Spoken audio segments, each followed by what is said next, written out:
Bon, allez. Alors, merci d'être venu. Hein. Sinon, si on enlève les techniciens, les propriétaires du lieu, puis le conférencier, l'épouse du conférencier, ça fait pas beaucoup. Hein. Je vais peut-être entamer une carrière politique, moi. Et t'enlèveras ça, hein. Non. Oui, alors, ça fait maintenant, je sais plus, 5-6 ans que je viens là tous les mois, sur l'invitation de Marilyn et de Michel pour parler de la tradition celtique. Alors évidemment, les filles, il va falloir arrêter parce que moi je m'entends plus.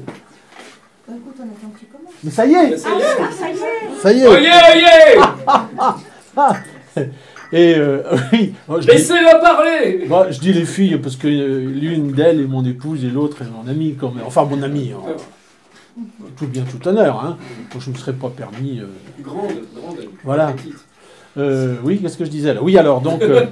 Ça commence bien. Je viens parler ici de la tradition celtique. Bon, c'est vrai que les portes d'entrée sont multiples. Alors, chaque année, j'essaye de renouveler un peu les sujets.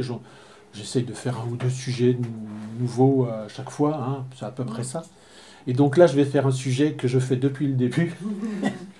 Mais c'est incontournable. Mais il est incontournable. Ouais. Bon, c'est vrai que c'est un sujet mobile. On devrait plutôt le mettre autour du 1er novembre. Parce que vous allez le voir tout à l'heure, le début de l'année celtique, c'est le 1er novembre. Et donc aujourd'hui, je vais vous parler du cycle des fêtes druidiques, cycle des fêtes celtiques, hein, comme vous voulez. Alors quand même, avant de rentrer dans le vif du sujet, il faut qu'on rappelle quelques fondamentaux, parce que, vous savez, ici, on est en forêt de Paimpont, Brocéliande, c'est même le technicien, il a son téléphone. Veuillez, c'est très bien. Alors,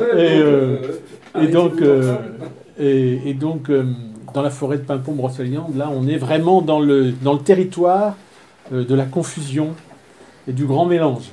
Et c'est vrai que souvent, quand on parle de tradition celtique, eh bien, les gens me répondent « Ah, roman du Graal ». Bon, c'est pas tout à fait la même époque, même si les romans du Graal ont certainement à voir avec la tradition celtique, on le verra tout à l'heure. Alors, les druides sont évidemment liés à la tradition celtique, et la tradition celtique, la grande époque de la tradition celtique, c'est le dernier millénaire avant notre ère, c'est ce qu'on appelle l'âge du fer. Hein, alors, cet âge du fer, on le divise en deux, le premier âge du fer, d'environ moins 800 à moins 450, et puis le deuxième âge du fer, de moins 450 à 0 à peu près, hein, 25, disent les historiens et les archéologues. Donc le premier âge du fer, on l'appelle la période de Hallstatt. Pourquoi la période de Hallstatt? Parce que Hallstatt est un site en Autriche, un très important, il y a des mines de sel, c'est un très important site de fouilles qui a donné un matériel considérable quant aux Celtes qui vivaient à cet endroit-là dans la période dite. Hein. Et puis le second âge du fer, on l'appelle l'âge de la Tène. Bah, c'est pareil, c'est parce que la Tène, c'est un site de fouilles extrêmement important au bord du lac de Neuchâtel et qui a donné un matériel assez important, assez considérable concernant les Celtes qui vivaient à cet endroit-là, dans cette période-là. Alors vous allez me dire, bah oui, mais les Celtes n'arrivent pas comme ça par génération spontanée, bien évidemment. À l'âge du bronze, hein, on a déjà des Celtes, bien évidemment, mais ce qu'on appelle réellement les Celtes historiques, ce sont en particulier les Celtes de l'Athènes. Hein. C'est vraiment là, à ce moment-là, que la civilisation celtique est à son apogée. Donc vous voyez bien, on est là quelques 25 siècles après cet apogée. Donc si on veut, la tradition druidique existe encore sous une certaine forme aujourd'hui. Si on veut pouvoir comprendre comment elle peut être vécue aujourd'hui, eh bien, il faut quand même qu'on sache d'où elle vient et à quel créneau, à quelle période historique elle appartient. Donc ça, vous voyez, la période celtique à laquelle est attaché le druidisme, dernier millénaire avant notre ère, et puis l'ère celtique. Encore aujourd'hui, vous aurez beaucoup de gens qui diront « Bah oui, mais des druides, il n'y en a jamais eu qu'en Bretagne. » Quand on parle de la Bretagne, c'est la Bretagne armoricaine. Hein. Et donc, on dit, bien sûr, les pays celtiques, quand on pense pays celtiques, on parle de l'Irlande, on parle de l'Écosse, on parle du Pays de Galles, et puis de la Bretagne armoricaine. Alors pourquoi on fait aussi cette confusion-là? C'est parce que ce sont des pays où l'on parle encore des langues celtiques. Mais à la grande période de l'âge du fer dont je vous parlais tout à l'heure, et notamment à partir de l'époque de l'Athènes, eh bien, l'ère celtique s'est pas réduit à ces pays-là, mais ça s'étend de l'Irlande jusqu'à la mer Noire. Hein. Alors, j'ai trouvé un petit schéma, là, je ne sais pas si vous le voyez bien. Ouais, si, ça va aller. En fait, oh pardon, je suis passé devant. En fait, il y a deux écoles qui s'opposent aujourd'hui concernant le foyer de la tradition celtique et la direction de ses expansions. Hein. La thèse qui prévaut, c'est qu'on a un foyer en Europe centrale. Imaginez plutôt un triangle, un grand triangle plat, dont les trois sommets seraient Hallstatt, dont je vous parlais tout à l'heure, en Autriche, l'Athènes, en Suisse, et puis notre région Champagne-Ardenne. Donc, ça serait plutôt, le foyer, ça serait plutôt par là. Hein. Et puis, à partir de la période de l'Athènes, les Celtes lathéniens vont faire des expansions. Hein. Alors, on retrouve ici avec ces flèches là les différentes expansions. Alors, bien entendu, ils vont aller dans les Pays-Bas, en France, dans une partie de l'Espagne, dans l'Italie du Nord. Ils vont même faire des incursions jusqu'au Danemark. Et puis, ils vont se déplacer vers tous les pays de l'Est. Et ils vont même aller jusque dans la Turquie actuelle, hein, pour former ce qu'on appelle le royaume des Galates. Les fameux Galates de la Bible, eh bien, ce sont des Gaulois, tout simplement. Hein, et au IIIe siècle avant notre ère, Ankara, c'est une cité gauloise. Hein. Donc, et puis alors en plus, on va avoir des grandes expéditions, on en connaît deux. L'une sur Delphes en 279 avant notre ère. Alors, en fait, les Gaulois ont entendu dire qu'à Delphes, il y avait un temple où on vénérait un dieu lumineux. Hein, et tout de suite, étant donné la description qu'on en avait faite, tout de suite, ils l'ont assimilé à leur dieu Bélénos, certainement que vous connaissez, ne serait-ce que par la fameuse bande dessinée. Hein, et d'ailleurs, Bélénos, on l'appelle l'Apollon gaulois. Alors, ils sont allés voir là-bas. Hein. Et puis, il y a eu, en 390 avant notre ère, on a eu une très célèbre expédition sur la ville de Rome. Hein. Rome, à ce moment-là, n'était pas un empire, mais uniquement une cité-État. Donc, ces expansions-là, elles vont se faire à partir... c'est ça, à partir des Celtes lathéniens. C'est là qu'on va commencer à migrer. Alors, il y a une deuxième école qui dit, mais non, en fait, ça ne marche pas comme ça. Le foyer, il se trouvait sur les côtes atlantiques, sur celles de la Manche, aussi bien dans le sud de la Grande-Bretagne que sur nos côtes françaises à nous. Et en fait, là, donc, vers le XIIe siècle avant notre ère, et les migrations se sont faites dans l'autre sens. Bon. Moi, si vous voulez, moi j'ai été élevé au lait de la première, à la mamelle de la première thèse, et c'est vrai que... Alors ceci dit, la deuxième école ne nie pas du tout l'importance du... Ah oui, c'est parce que je suis plus assis là, c'est ça? Non. C'est très artisanal ce qu'on fait, hein, vous nous excusez. Mais cette deuxième thèse, elle nie pas du tout l'importance du foyer... Du triangle que je précisais tout à l'heure, hein, du foyer d'Europe centrale. Voilà, donc, si vous voulez, pourquoi aujourd'hui on a dans l'idée que le druidisme c'est breton? Tout simplement parce que la résurgence du druidisme va se faire sur le continent par la Bretagne. Hein. Au début du XXe siècle, la Gorcès de Bretagne, l'assemblée des druides, des bardes et des ovates de Bretagne, elle va être fondée en 1900 à Guingamp. Et donc, à partir de là, eh bien, on va avoir un rayonnement qui va se faire sur le continent. Et donc, comme le druidisme est revenu début 20e, il y a des Bretons, par exemple Ersard de la Ville-Marquet, qui est parti fin 19e se faire initier au Pays de Galles, et c'est lui qui a ramené ça, enfin il est un de ceux qui a ramené ça sur le continent. Donc comme le druidisme ressurgit sur le continent par la Bretagne, on pense qu'il n'est de bons druides que bretons, quoi. Bon, bah, c'est une erreur grossière, hein, le druidisme, j'insiste. Mais les Bretons, aujourd'hui, les druides bretons jouent là-dessus, hein, ils ont toujours joué là-dessus. Et non, c'est une erreur. Le druidisme, qui correspond à la civilisation celtique, eh bien, ça correspond effectivement à l'ère d'expansion, tout simplement. Voilà. Ça, c'était pour replacer le contexte. Alors, oui, s'il y a une résurgence au début du XXe en Bretagne, c'est parce qu'il y a eu une résurgence au début du XVIIIe siècle en Angleterre, hein, en 1717. Il va y avoir 3 résurgences en Angleterre au XVIIIe siècle. La première, ça sera 1717, hein, avec un homme qui s'appelle John Toland, qui est un philosophe irlandais, qui est pasteur aussi, hein, et qui est disciple de Spinoza. C'est un philosophe irlandais qui va venir parfaire ses études à Oxford. Et là, bon, mais c'est une autre conférence, ça. Et là, c'est lui qui va mettre en route sur les conseils d'un homme qui est un des précurseurs de l'archéologie moderne, qui s'appelle John Aubrey, qui est à Oxford.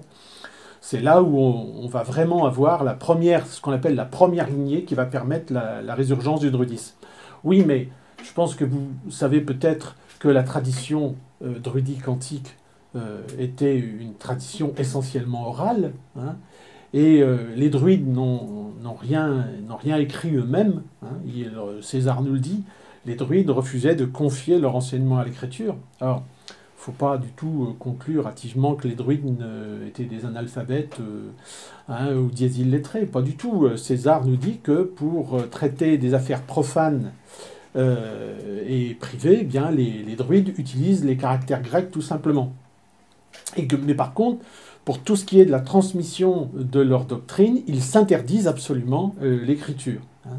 Et nous disent encore les historiens, en fait, les élèves des druides restent très longtemps à leur école, 20 ans, dit Jules César, où ils apprennent leur doctrine sous la forme de milliers de vers, hein, qui sont structurés sous forme de sentences qu'on appelle des triades, tout simplement, c'est-à-dire des groupes de 3 vers. Hein. Il n'y a qu'une triade antique que l'on connaisse aujourd'hui véritablement. Les fameuses 81 triades philosophiques dont on nous rebat les oreilles continuellement en druidisme sont relativement récentes. Hein, elles sont l'œuvre d'un de ceux qui a fait la résurgence au XVIIIe, un certain Edward Williams, qui était gallois. Et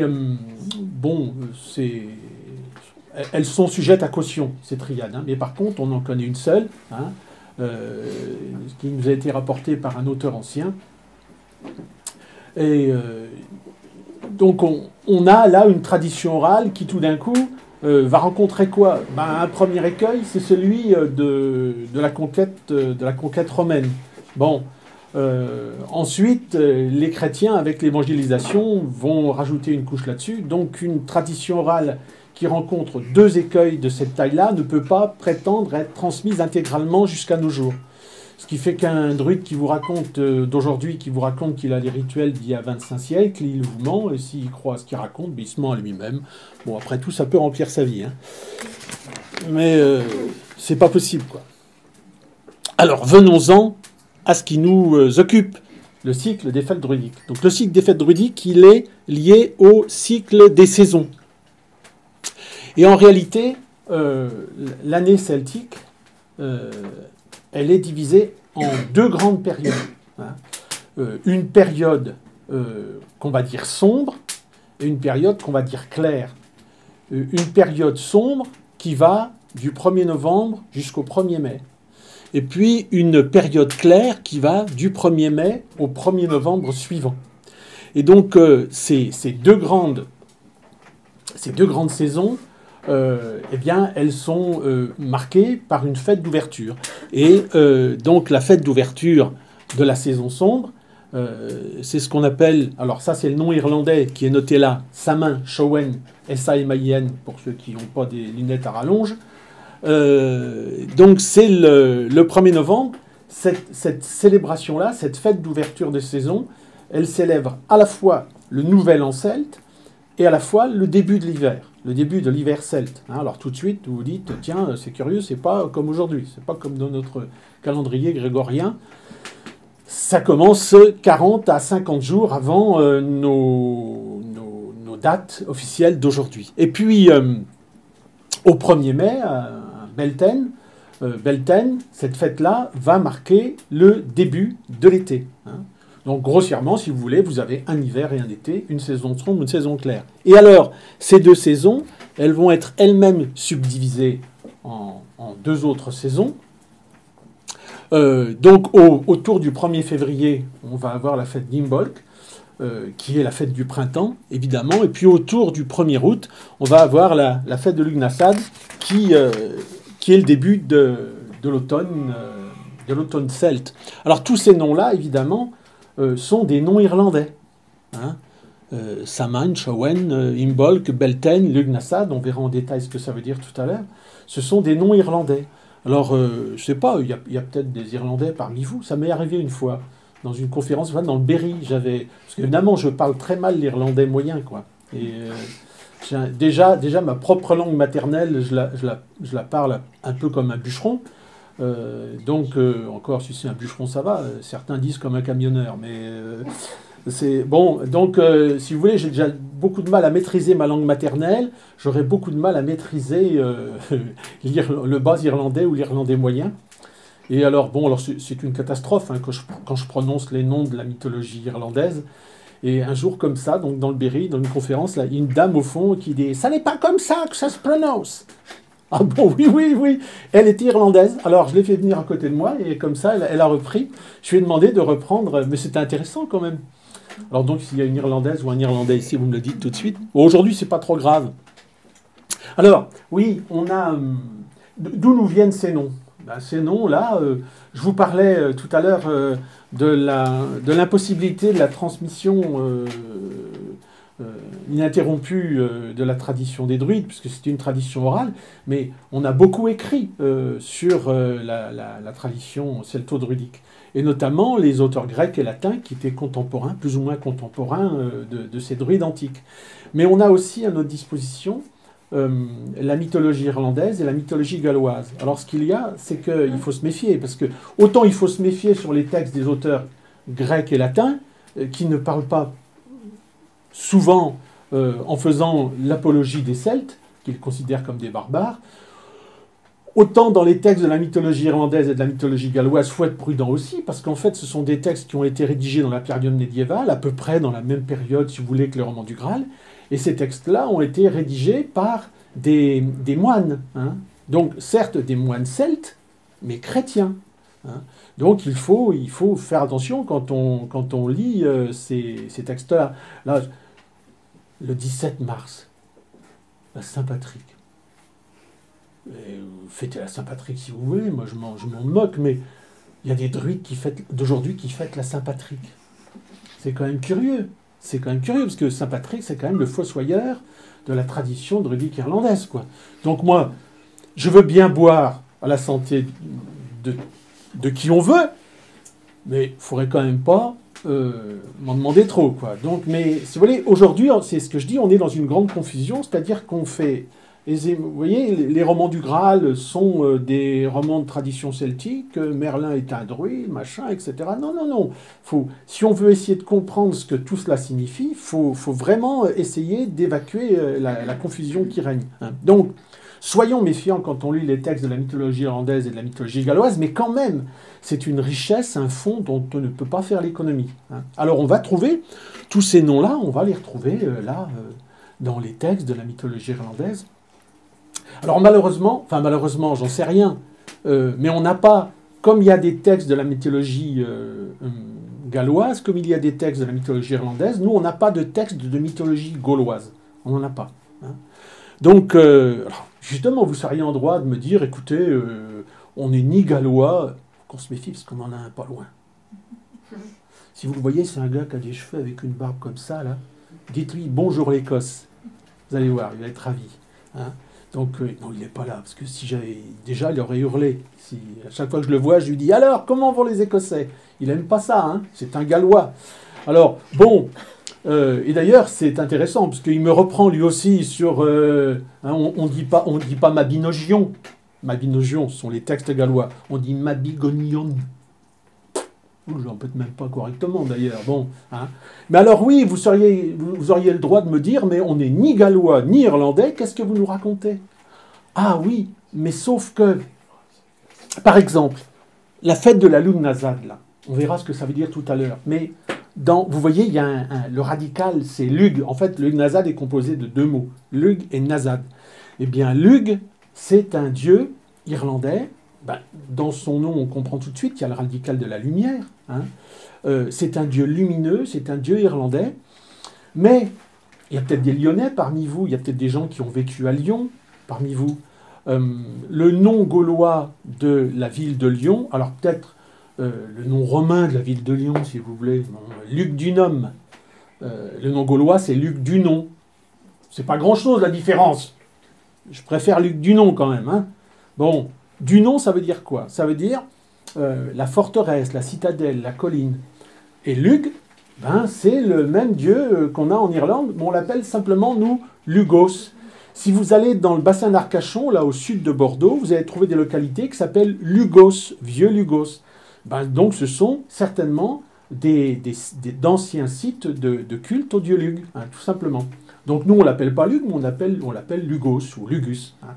Donc vous voyez bien qu'on n'est pas irlandais, d'accord, mais on a quand même une sacrée parenté avec eux. Alors, on retrouve aussi le nom de la fête irlandaise du 1er novembre, là, Samhain, Samhain. On le retrouve dans un calendrier qu'on a retrouvé sur le sol français, dans l'Ain, à Coligny, hein, en 1897. Oui, je crois que c'est 1897. À 5 minutes près, ça doit être ça. Ce calendrier, on l'appelle calendrier de Coligny, tout simplement du nom du lieu sur lequel on l'a trouvé. Et en fait, ce calendrier de Coligny, c'est un agriculteur, Alphonse Roux, de son nom, qui travaillait son champ. Et puis à 30 cm, comme ça, il a trouvé des fragments de bronze. Et il y avait en tout 449 fragments, si je me souviens bien. Visiblement, ces fragments, bien, ils étaient soit dans une hotte en osier, ou alors dans un sac, comme un sac à patates, si vous voulez. Et évidemment, les fibres, que ce soit de l'osier ou du sac, eh bien, ce sont des agrégés de puits. Et alors, on sait que 549 fragments, oui, sur ces 549 fragments, on a 400 fragments qui étaient ceux qui composaient au départ une statue. Hein, qui fait 1,70 m de haut. Alors on ne sait pas si cette statue, c'était Lug, justement, ou si c'était Ogmios. Ogmios, qu'on retrouve en Irlande sous le nom d'Ogma, c'est le dieu de la guerre, mais c'est aussi le dieu de l'éloquence, c'est le dieu inventeur de l'écriture. Et on ne sait pas trop qui c'était. En tout cas, il nous restait 149 fragments. Donc là, vous voyez, ce calendrier de Coligny, l'original, il est au musée Fourvière à Lyon. Sinon, vous avez un fac-similé, théoriquement, à la mairie de Coligny. Et puis, jusqu'à il n'y a pas très longtemps, une dizaine d'années, on va dire, il y avait un fac-similé au musée de la tradition celtique, à 20 km à peu près d'Autun, sur le mont Beuvray, à Bibracte. Puis malheureusement, ils ont remballé le truc parce que ce calendrier date du IIe siècle de notre ère, donc il ne correspond pas à la période d'étude de ce fameux musée de la tradition celtique. Donc ils l'ont rangé dans des caisses et puis on ne peut plus le voir. C'est dommage. Alors il est, effectivement, on a retrouvé 149 pièces qui correspondaient à ce calendrier. Alors il faut imaginer finalement un puzzle dont il nous manque la moitié des pièces. Hein. Mais bon, ceci dit, ça reste une base d'études très très importante. Alors, je vais vous en parler 2 minutes, hein, mais je fais une conférence là-dessus pour les courageux, je ne sais pas quand, dans le courant de l'année. Le calendrier de Coligny, c'est pas compliqué au début. Il faut juste connaître les 4 opérations. Une fois qu'on connaît les 4 opérations, c'est bien. C'est après que ça se complique, hein. Mais bon, je ne vous dévoile pas tout. Alors, en fait, il mesure... c'était une table de bronze au départ, hein, qui mesure à peu près 1,50 m de long sur 1 mètre à peu près de haut, encadré avec un cadre de 5 cm. Alors, en fait, c'est le plus long document en langue gauloise qui soit en notre possession à ce jour. Alors attention, il est en langue gauloise, mais les caractères et les chiffres sont des caractères latins. Hein. Comment ? C'est le 27 mai. Le 27 mai, si jamais vous êtes là, venez donc voir. À chaque fois, parce que finalement, le calendrier de Coligny, pour faire une conférence il faudrait faire 3 conférences. Session 1, session 2, session 3. J'ai jamais réussi à faire ici la session 2 et la session 3. Parce qu'on fait la session 1, ça va. Je me rappelle, la première fois que je l'ai fait ici, on avait 40 personnes au départ. Au bout d'une demi-heure, il y en a 17 qui se sont levés, qui sont partis. Les 23... C'était ensemble aussi. Ouais, mais d'accord, mais ça fait drôle. Et les 23 qui sont restés sont accrochés pendant 3 heures, quoi. Mais le problème, c'est que souvent, bon, il y a quelques habitués. Moi, je vois des visages qui reviennent de temps en temps. Mais je ne peux pas faire la session 2 et la session 3 si je n'ai pas fait la session 1. Donc en général, session 1, ils disent ça va, ça suffit, ils ne reviennent pas. Oui, alors c'est quand même, c'est pourtant, hein, même s'il date du 2e siècle, de la fin du 2e siècle de notre ère, donc même s'il est gallo-romain, c'est quand même quelque chose de très très intéressant, parce que ce calendrier de Coligny, qui est un calendrier lunisolaire, qui était fait pour 5 ans, c'est un genre de calendrier perpétuel, si vous voulez, qui est fait pour 5 ans et qui est valable pour 21 siècles. Alors, pas 21 siècles d'aujourd'hui, parce que les siècles druidiques sont de 30 siècles. Hein. Mais c'est fantastique, hein, parce que c'est vraiment un petit bijou de 30 ans. Pardon. Nos siècles aujourd'hui sont de 100 ans, merci Pierre de rectifier, et les siècles druidiques sont de 30 ans. Donc 21 siècles de 30 ans, ça nous fait... beaucoup, 630 ans. Donc c'est quand même un calendrier qui est conçu pour permettre de rattraper le décalage entre le Soleil et la Lune sur 630 ans. Et c'est extrêmement précis. Mais bon. Alors en tout cas, les lettres que vous voyez là, et les chiffres, sont d'une hauteur de 3,5 mm à peu près. Hein. Il y a un peu plus de 2000 lignes. Et on a là-dedans environ 70 mots gaulois ou des abréviations dont on ne connaît pas forcément le sens. Hein. Alors justement, on va retrouver dans le calendrier de Coligny, on va retrouver un mois qui s'appelle, alors vous ne voyez pas bien là, mais qui s'appelle le mois de Samone. Il apparaît dans le calendrier de Coligny, il apparaît sous la forme, parfois sous des formes abrégées, Sam par exemple. SAM, c'est pas Sam, c'est pas un vieux pote gaulois, c'est simplement l'abréviation du mois gaulois de Samone. Hein. Et vous voyez ce que j'ai voulu faire là, c'est vous donner des indices pour commencer, parce qu'effectivement, on n'est pas irlandais, on n'est pas gallois.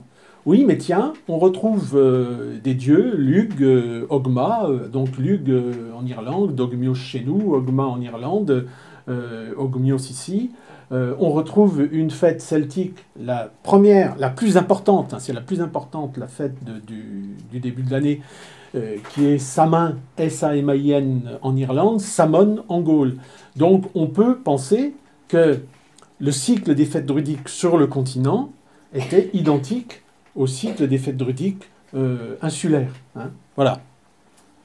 Alors, avant de continuer sur le cycle des fêtes druidiques, il faut qu'on dise un mot des solstices et des équinoxes. Parce que là, ce que je vous ai montré, je ne vous ai donné que les noms des fêtes d'ouverture. Samhain au 1er novembre, Imbolc 1er février, Beltane au 1er mai, Lughnasadh au 1er août. Mais là, ce sont des fêtes d'ouverture de saison et je ne vous ai absolument pas parlé des équinoxes et des solstices. Le solstice, c'est un mot qui vient de quoi? Ben, du latin, de 2 mots latins, sol, soleil, stare, s'arrêter. Solstice, ça veut dire que le soleil s'arrête. Alors évidemment, le soleil ne s'arrête pas, parce que le jour où le soleil s'arrête, on est mal. Hein. Il y a un film comme ça qui a été repris d'une façon moderne, mais que je voyais quand j'étais môme, le jour où la Terre s'arrêta. Voilà, c'est pareil, on est mal aussi, mais le jour où le soleil s'arrêta, je préférerais ne pas être là ce jour-là. Donc le soleil ne s'arrête pas. Ça veut dire simplement qu'au solstice d'hiver, du 21 décembre au 24 décembre, les horaires de lever et de coucher ne varient pas. Et c'est pareil au solstice d'été, du 21 juin au 24 juin, les horaires de lever et de coucher ne varient pas. Les équinoxes, c'est pareil, ça vient du latin ecus, qui signifie égal, et nox, nuit. Hein. Donc ça veut dire nuit égale. Ça veut dire simplement, la nuit est égale au jour. Équinoxe d'automne, équinoxe de printemps, on a une durée de jour et une durée de nuit qui sont strictement les mêmes. Donc, vous savez, les auteurs grecs et latins dont on parlait tout à l'heure nous disent que les druides sont de très grands savants et de très grands astronomes. Donc c'est impossible qu'ils n'aient pas pu repérer ces phénomènes cosmiques très importants que sont les équinoxes et les solstices, bien entendu. Alors, que nous disent les équinoxes, que nous disent le soleil et la lune? Ah, là j'aurais dû vous remettre ça tout à l'heure, voilà. J'ai été prof de dessin industriel dans une vie antérieure, donc ça se voit, je fais des trucs absolument incroyables. Voilà la courbe du soleil, si vous voulez. Hein? Bon, alors, on a le solstice d'été. J'ai fait un beau soleil rouge, bien grand. Donc le soleil, là, est à sa hauteur la plus importante sur sa trajectoire. Et puis c'est là où on a la nuit la plus courte et la journée la plus longue. Donc là, vraiment, on est dans la lumière, dans la chaleur, dans l'intensité. Hein, à ce moment-là. Et puis, on a le solstice d'hiver, où au contraire, le soleil est... Je vais aller me rasseoir, est au plus bas sur sa trajectoire. Hein, et, excuse-moi, je suis intenable. Est au plus bas sur sa trajectoire. C'est là où on a la nuit la plus longue, le jour le plus court. C'est là qu'on a le moins de chaleur, c'est là qu'on a le moins de lumière. Alors donc, que nous montre le soleil, il fait le grand écart entre deux extrêmes. Il est extrêmement lumineux ou extrêmement sombre, si je peux parler comme ça. Mais alors, en même temps, qu'est-ce qu'il fait? Il a deux paliers dans sa course qui sont ceux des équinoxes. Et en fait, que nous montre le soleil? Il dit, moi je fais tout le temps ça. Je fais tout le temps ça. J'évolue entre mes extrêmes. Un jour, je suis extrêmement blanc, extrêmement lumineux. Un jour, je suis extrêmement sombre. C'est pas possible, ça. Alors il me dit, regarde, fais comme moi. Entre les deux, je fais l'équilibre. Donc, que nous enseigne en fait le soleil? Il nous enseigne à faire l'équilibre des contraires, ou des complémentaires, si vous voulez, hein, tout simplement. Et puis quand même, le soleil, aujourd'hui, on ne le voit pas bien, mais le soleil et la lune, ce sont deux luminaires qu'on a constamment sous les yeux. Hein. Il faut le faire exprès pour ne pas les voir. Et puis, que nous raconte la lune? Alors la lune, suivant ses positions entre la Terre et le soleil, eh bien, on va avoir la nouvelle lune, quand elle sera entre la Terre et le soleil. Et là, on ne la voit plus, elle disparaît. C'est vraiment les nuits noires. Et puis, 15 jours après, elle va être pleine. Hein. Donc là, on est en pleine luminosité. Vous voyez bien que la lune, elle oscille entre les extrêmes. Hein. Alors, c'est pas raisonnable. Mais par contre, quand elle passe de la nouvelle lune à la pleine lune, elle passe par le premier quartier. Et l'image que l'on voit, c'est un demi-disque, hein, à la fois ombre, à la fois lumière. Et puis on va en retrouver un avec le dernier quartier. La Lune nous joue exactement le même cinéma que le Soleil. Elle nous montre qu'elle évolue entre des extrêmes, extrêmement sombres, extrêmement lumineux, mais qu'entre les deux, à chaque fois, il y a deux paliers d'équilibre. Donc elle nous dit pareil, fais l'équilibre. Hein. Et par contre, elle amène autre chose. C'est parce qu'elle meurt. Effectivement, traditionnellement, dans toutes les traditions, quand on est en nouvelle lune, quand la lune disparaît, elle est passée dans l'autre monde. Donc elle meurt. Mais qu'est-ce qu'elle va nous montrer à chaque fois? Elle va renaître. Hein. Elle va augmenter son potentiel pour arriver en pleine forme, et puis elle va redescendre. Donc, que nous montre la lune? Elle nous montre qu'il faut faire l'équilibre entre les contraires, mais elle nous montre en même temps un cycle de mort-renaissance. Donc ça veut dire que c'est vrai que c'est plus difficile de voir Vénus. Vénus, non, c'est facile de voir Vénus, mais c'est plus difficile. Mercure, on peut le voir parfois. Quand Mercure, des fois vous avez devant le Soleil un petit point noir. Ça c'est Mercure qui passe devant. Hein. Saturne, c'est un peu plus compliqué à voir. Mars, parfois, quand elle se rapproche de la Terre considérablement, c'est cette fameuse planète rouge. Mais tandis que le Soleil et la Lune, il n'y a pas de difficulté. On les voit toute l'année.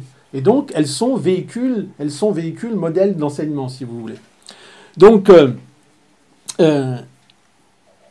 oui, peut-être avez-vous poussé votre réflexion un peu plus loin en vous disant que si les druides n'ont jamais parlé d'équinoxe et de solstice, c'est tout simplement parce que nos fêtes celtiques sont décalées de 40 à 50 jours par rapport à nos solstices et équinoxes actuels. Donc, avec le phénomène de la précession des équinoxes, c'est normal. Ce qu'on voit aujourd'hui comme les 4 grandes fêtes celtiques, il y a tant de milliers d'années, elles coïncidaient avec les équinoxes et les solstices. Et c'est pour ça que les druides antiques n'en ont jamais parlé. Alors, ça tombe. C'est pas bon, parce que si on devait tenir compte de la précession des équinoxes, vous savez ce que c'est la précession des équinoxes? Voilà. Ouais, en fait, vous avez le Soleil qui est là, vous avez le plan du Soleil, vous avez la Terre. Et l'axe de la Terre est incliné de 23,5 degrés par rapport au plan du Soleil. Alors la Terre, elle tourne autour de son axe, mais l'axe, en même temps, lui, il se déplace aussi. Il fait ça. Et en fait, il décrit un cône. Et il recule sur ce cône de 1 degré tous les 72 ans à peu près. Hein. C'est ce qu'on appelle le phénomène de la précession des équinoxes. Et donc, l'axe sur son cône, là, il met à peu près 25 920 ans pour faire le tour. C'est ce qu'on appelle la grande année solaire. Alors évidemment, avec ça, le point vernal, c'est-à-dire l'endroit de l'équateur que coupe le soleil au printemps, eh ben, il recule normalement. Bon.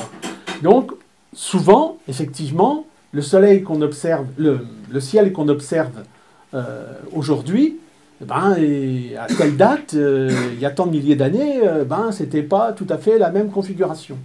Alors, pour que la précision des équinoxes soit responsable du décalage des fêtes celtiques par rapport à nos équinoxes et à nos solstices d'aujourd'hui, il faudrait que le calendrier des fêtes celtiques ait été fait 25 000 ans avant la tradition celte. Ça, c'est même pas la peine d'y songer. Alors, et vous verrez que finalement, tout à l'heure, il n'y a peut-être pas, si on arrive jusqu'au bout, il n'y a peut-être pas de décalage. Hein. Bon. Ça c'est fait. Alors, revenons à notre cycle des fêtes celtiques. Donc, l'année celte commence autour du 1er novembre. Je vous l'ai dit, ça marque le début de l'hiver celte, le nouvel an celte. Samin, la signification qu'on donne à ce nom, c'est récapitulation de la fin de l'été. Et donc elle se célèbre au début, réellement, au début de la période de sombre, dans le mois de novembre, décembre. Les Bretons, encore aujourd'hui, appellent le mois de novembre, le mois de décembre, Misdu, les mois noirs. Hein. Alors, pourquoi commencer l'année dans une période sombre? C'est pas difficile, c'est César qui nous donne la réponse. Alors là, vous allez peut-être pas voir grand-chose. Les druides mesurent la durée, non pas d'après le nombre des jours, mais d'après celui des nuits. Les anniversaires de naissance, les débuts de mois et d'années sont comptés en faisant commencer la journée par la nuit. Hein. C'est-à-dire que la journée va commencer au coucher du soleil. Et la période de 24 heures, j'aime bien dire ça, parce que c'est pas un gros mot, c'est un ictémère. C'est une période de nuit plus une période de jour, on appelle ça un ictémère quand on est savant. J'aime bien. Excusez-moi. Alors, donc, étant donné que les Celtes commencent toujours par compter le temps par la nuit, comme le dit César, c'est normal que le début de l'année commence par la période sombre. Alors, c'est ce que nous indiquent les textes de la mythologie irlandaise dont je vous parlais tout à l'heure, mais c'est ce que nous indique aussi le fameux calendrier de Coligny. Hein. Alors là, j'ai repris un mois de Samande, là. Et on s'aperçoit... Oh non, je ne vais pas me lever, parce que ça va déranger nos techniciens. C'est bon? Non, non, mais ça va aller. En fait, les mois dans le calendrier de Coligny se décomposent en 2 quinzaines. Hein. Et je vous l'ai dit tout à l'heure, le calendrier de Coligny, on a 50% des pièces du puzzle. Et le mois de Samhain et la fête de la Samhain, elle apparaît dans la... Je vous l'ai dit aussi, le calendrier de Coligny était fait pour 5 ans. Apparaît dans la première année du premier mois du 2e jour de la 2e quinzaine. Et dans la 2e année du premier mois du 2e jour de la 2e quinzaine. Bon, ça veut dire que la fête de Samhain est le 17e jour du mois de Samhain.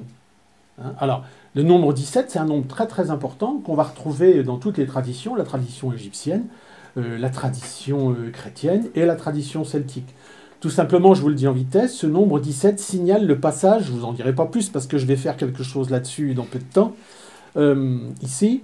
Donc le nombre 17 marque le passage de la matérialité à la spiritualité. Tout simplement, les anciens Grecs l'appelaient l'antifraxis, la barrière. Hein. Donc, on voit apparaître cette fête de Samhain 2 fois dans le calendrier de Coligny. On aurait dû le voir apparaître 5 fois, mais on a des morceaux qui nous manquent, je vous l'ai dit. Et ça apparaît sous la forme, dans la première année, Trino, Sam, Sindiu. Et dans la deuxième, Trinux, Samo. Donc, Trino, Trin, ça veut dire 3. Nux, No, pardon, Tri, ça veut dire 3. No ou Nux, ça veut dire nuit. Et puis Sam, abréviation, Samo, abréviation de Samon. Sindiu, Sindiu, ça veut dire à partir d'aujourd'hui.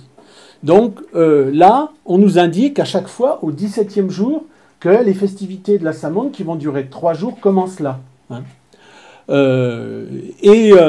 Donc, en fait, le calendrier de Coligny nous indique les 3 nuits de Samhain aujourd'hui. Hein. Alors, cette fête de la Samhain, c'est la fête de la classe guerrière par excellence. Pourquoi? Parce que les activités guerrières cessent au 1er novembre et elles reprennent au 1er mai. On n'est pas fou, on ne va pas aller faire la guerre quand il ne fait pas bon. Hein. On fait la guerre quand il fait beau. C'est mieux. Parfois, dans des zodiaques d'églises romanes, je pense à Autun, l'église d'Autun, l'église Saint-Lazare d'Autun, il y a un superbe, il y a un super zodiaque comme ça, où on voit au moment du mois de mai, c'est le signe de quoi là? Du taureau. On voit un guerrier en armes qui sort. Ben ça correspond exactement à la tradition celtique qui veut que les activités guerrières commencent au 1er mai. Alors, donc c'est la fête de la classe guerrière. Pourquoi? Parce que comme c'est la fin, la récapitulation de l'été, on va faire la récapitulation de la campagne guerrière. Hein. Qu'est-ce qu'on va faire? On va comparer les trophées, on va savoir qui est-ce qui a été le plus fort, etc. Je vous rappelle quand même que la tradition celtique antique, c'est une tradition guerrière et agricole. Jusqu'au IIe siècle avant de notre ère, on ne fait pas de commerce. On a des exploitations agricoles où on vit en autarcie, et puis quand il s'agit de faire de la richesse, eh ben on va la chipper aux voisins. Hein. Donc c'est une civilisation de la guerre, on fait du butin par la guerre. Bon. Non mais c'est parce que de temps en temps, là, je me souviens l'an dernier, quand j'ai fait cette conférence-là, j'avais trois jeunes gens là, ils n'étaient pas en Sgt Pepper, hein. Ils étaient très médiévaux, tout ça, etc. Et alors ils commencent à me dire, ouais mais quand même, les Celtes, eux, ne voulaient qu'une chose, c'était la paix. Non, non, non. Si on veut réellement comprendre ce qu'est le druidisme et le celtisme, il faut se mettre cette idée-là en tête. C'est une civilisation guerrière. Alors après, on peut avoir... La classe guerrière peut avoir des tas de valeurs. La loyauté, alors que c'est extrêmement sanglant. Hein. Si vous lisez les... c'est extrêmement sanglant. Hein. Bon, bref. Enfin, mais c'est vraiment guerrier. Hein. Donc on va voir, on va faire le bilan de la saison, quoi, tout simplement. Alors, tout d'un coup, je vous parle là d'une classe guerrière. S'il y a une classe guerrière dans la société celtique, ça veut dire qu'il y a d'autres classes en même temps. Hein. Alors, en fait, la société celtique, c'est une société de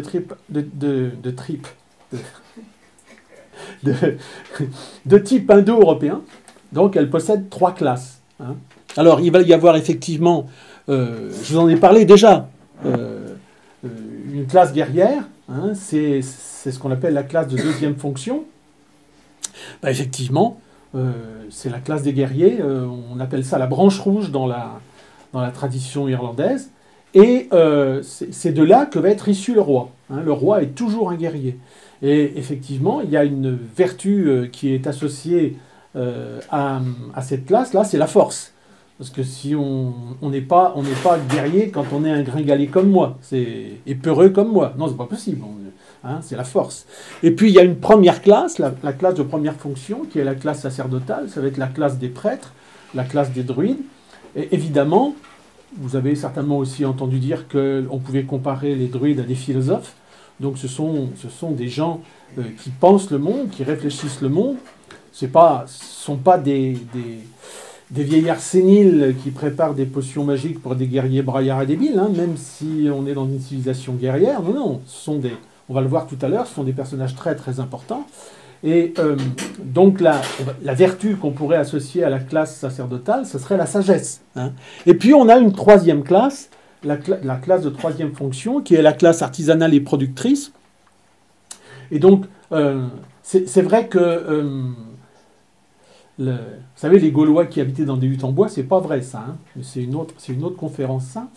Non, il y a vraiment... Il faut lire des archéologues comme Olivier Buchenschutz, par exemple, qui vous montrent qu'il y a vraiment une architecture intéressante. On peut comparer, par exemple, une maison gauloise à une maison de type normand aujourd'hui. Vous savez, ces maisons... Donc, ce sont des maisons qui sont construites en bois et en terre. Donc, on n'a aucun vestige, sauf des trous de poteaux. Hein. Par contre, on a l'art celte. On a beaucoup de choses sur l'art celte. Et ce qui frappe dans cet art celte, c'est la géométrie qui est là, la pensée qui est véhiculée par cette géométrie, et surtout la beauté qui est véhiculée par l'art celte. Alors j'aime bien, effectivement, c'est vrai qu'aujourd'hui, maintenant, on fait des magnoles moches, qui polluent moins, mais qui sont beaucoup plus moches que celles qu'on faisait quand j'étais môme. Une DS21, quand même, ça avait une de ces gueules... qui a pris une C5 ou je sais pas quoi. Bon, enfin, faut le savoir, hein, si vous me voyez pour la première fois, des fois je peux dériver sur... j'ai fait partie du club Norève quand j'étais petit. Je suis fanat des petites voitures miniatures. Bon, j'arrête là. Mais la beauté est au centre, on sent bien que la beauté est au centre des préoccupations de l'artisan celte. Hein. Donc, eh bien, moi j'aime bien associer à cette classe de troisième fonction la beauté. Donc, ce qui va présider à ces 3 classes, c'est ça. C'est la sagesse, la force et la beauté. Bon, alors, ça, ce sont les 3 classes de base. Ensuite, il va y avoir un gouvernement de cette société. Et ce gouvernement, en fait, il est bipartite. Enfin, c'est plus compliqué que ça, parce que quand on lit bien les textes de la mythologie irlandaise, et quand on lit ce que nous raconte César à propos de certains pouvoirs, magistrature suprême assurés dans les peuples gaulois, on s'aperçoit qu'il n'y a pas un roi et un druide, comme je vous l'ai mis là sur mon schéma, mais plutôt 2 rois. Bon, mais ça, c'est encore plus compliqué. Ça sera pour une autre conférence. Mais en tout cas, l'équilibre de la société celtique repose sur le couple druide-roi. On va faire simple. Le roi, il assure évidemment le pouvoir temporel. Et je vous l'ai dit, ce roi, il est issu de la classe guerrière.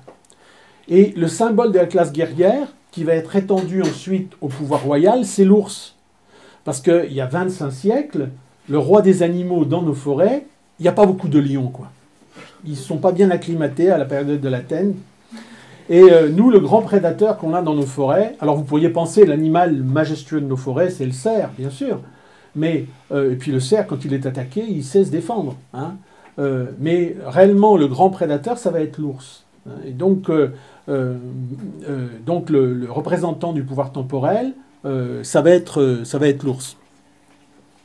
Et le druide, lui, va avoir pour un des représentants du druide, l'animal représentant du druide, il y en a plusieurs, il y a le saumon, mais ça va être le sanglier. Pourquoi? Parce que le chêne étant le roi des arbres pour les druides, et les druides considérant le fruit du chêne, les glands, comme grains de la science divine, le sanglier mangeant les glands, il mange les grains de la science divine, donc c'est la meilleure métaphore qu'on puisse faire du druide. Hein. Donc voilà pourquoi, effectivement, c'était Santini qui disait Saint-Louis rendait la justice sous un sceau, Arpaillange la rend comme un gland. Alors, Arpaillange, c'était le ministre de la justice de l'époque. Ça m'est resté, ça. Je trouve ça magnifique. J'aimerais avoir la présence d'esprit de Santini parfois. Donc voilà. On a. Alors c'est pour ça que finalement, je vous ai représenté habituellement. Effectivement, on pense à ça. La société celtique est tripartite. Donc on devrait représenter ça par un triangle. Ben oui, mais là tout d'un coup, on va oublier la clé de voûte de cette société qui est ce couple druide-roi. Couple druide-roi qu'on va retrouver dans les romans du Graal. Peut-être que j'y reviendrai tout à l'heure. Donc, revenons un petit peu au roi. Alors, faut être fort comme un ours pour être un guerrier, mais c'est pas seulement pour cette connotation de force que l'ours va être la métaphore du roi. Parce que dans la tradition celtique antique, en fait, le roi est garant de l'axe polaire. Et il est à tel point garant de l'axe polaire qu'il incarne lui-même cet axe polaire. C'est-à-dire que son royaume doit s'organiser autour de lui dans la paix, l'harmonie, la fertilité, la prospérité, comme notre globe terrestre tourne autour de son axe polaire. Et donc un axe polaire, son nom l'indique, il est braqué sur une étoile polaire. Alors il se trouve que, effectivement, cette histoire-là, elle est formidablement illustrée par les romans du Graal. Pourquoi? Il fallait bien qu'on y vienne à un moment ou à un autre. Ils sont partis parce que les gens me disent souvent, c'est trop d'informations. C'est trop d'informations. Les gens, on leur donne à bouffer, ils sont rassasiés très vite. Bon, bah c'est bien. Alors, non mais c'est ça, c'est complètement fou, quoi. Il y a trop d'informations qui arrivent. Il y a trop d'informations qui arrivent. Un jour comme ça, sur les chemins de Saint-Jacques, j'ai rencontré 3 nanas comme ça. Elles discutaient entre elles. Et il y en a une qui dit, tu te rends compte, il y a des oiseaux qui imitent un téléphone portable. Moi, je voudrais... Parce que dans la tradition celtique antique, il y a la croyance en l'immortalité et en la réincarnation. Moi, je voudrais me réincarner en téléphone portable. Au moins, il y aurait des gens qui me regarderaient. Ah, bon, allez, t'enlèveras ça. Oui, alors le roi, c'est l'axe du monde. Donc, il est fatalement braqué sur une étoile polaire. Le roi Arthur, d'où tient-il son nom? Eh bien, du nom gaulois de l'ours, qui est Arthos. Alors évidemment, c'est normal, c'est un guerrier, il doit être fort comme un ours. Oui, mais sauf que les temps du règne du roi Arthur sont les temps, souvenez-vous du phénomène de la précession des équinoxes, où notre axe se balade, comme ça, l'axe de notre Terre. Eh bien, les temps de la quête du roi Arthur sont les temps où l'axe de notre Terre a été et sera braqué sur Alpha de la petite ours.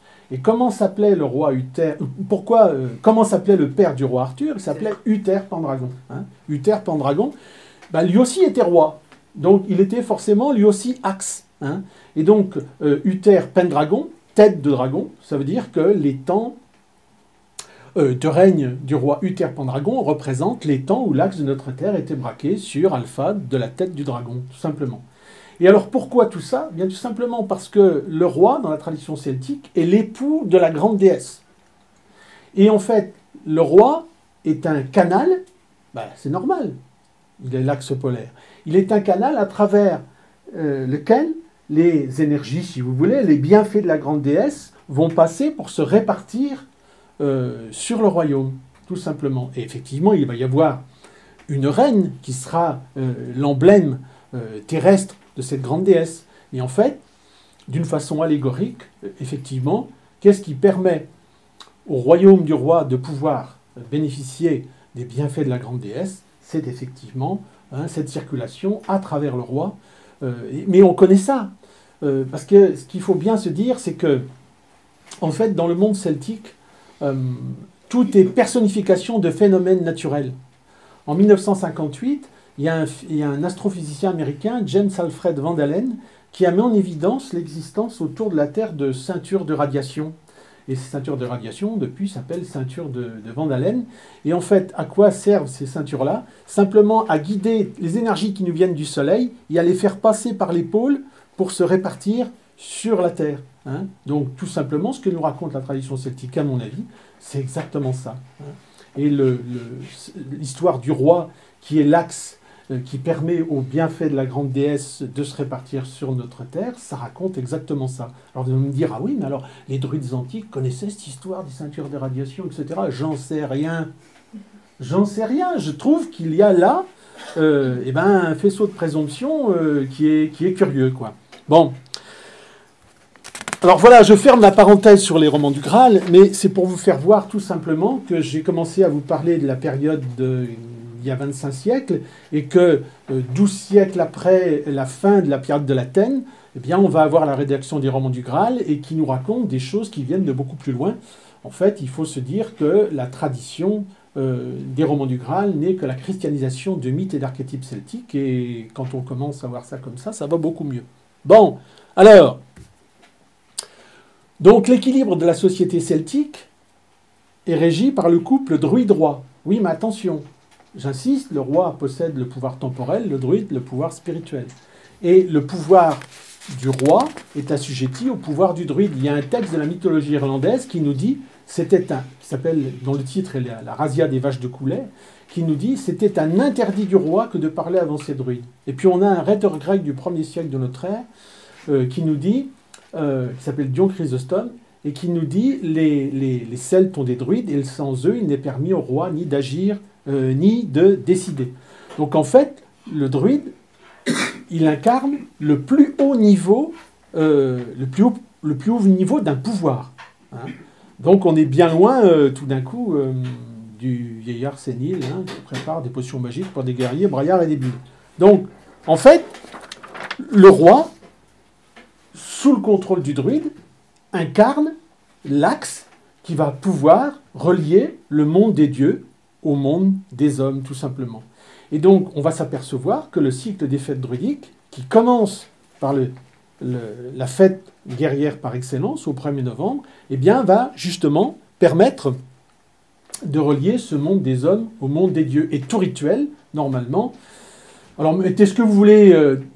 derrière le monde des hommes, on voit à peu près ce que ça veut dire. Et encore. Le monde des dieux, c'est autre chose. Hein, bon. Mais traditionnellement, c'est comme ça. On relie la terre au ciel, on relie le monde des dieux au monde des hommes. C'est le but de n'importe quel rituel, la messe y compris. Hein. Bon, non, parce qu'on dit toujours que je dis du mal. Alors, le roi est issu de la classe guerrière, et c'est normal, c'est à la Saint-Main, au moment de la fête de la classe guerrière, qu'on va le choisir. Donc, on va procéder à son élection. Mais cette élection, elle va être contrôlée par qui? Par les druides, bien évidemment. Alors, pour pouvoir élire un roi, dans la tradition celtique, les textes de la mythologie irlandaise vont vous dire que, il y avait la capitale politique et religieuse de l'Irlande qui s'appelait Tara, et qu'à Tara, eh bien, il y avait une pierre qui s'appelait la pierre de Fal.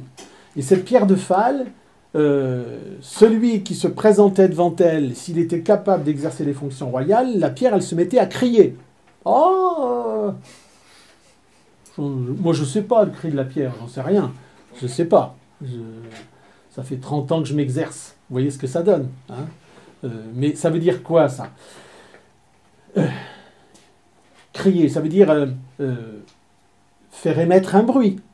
Hein, faire émettre un son. Et faire émettre un son, ça veut dire émettre une vibration. Et émettre une vibration, c'est être garant de la vie. Hein, la vie, c'est une vibration. Donc, on peut s'imaginer qu'il y avait certainement un rituel avec une pierre qui était à mettre en vibration, lui faire émettre un son, et que ça, c'était la preuve, effectivement, que celui qui faisait émettre le son à la pierre était capable d'être garant de la vie. C'est ce que je dis toujours, comme ça, c'est au Guildo, c'est ça? Ici, en Bretagne, on a les pierres sonnantes. Je ne sais pas si vous avez été voir ça, mais c'est assez fantastique parce que vous donnez un petit coup, vous faites résonner tous les rochers.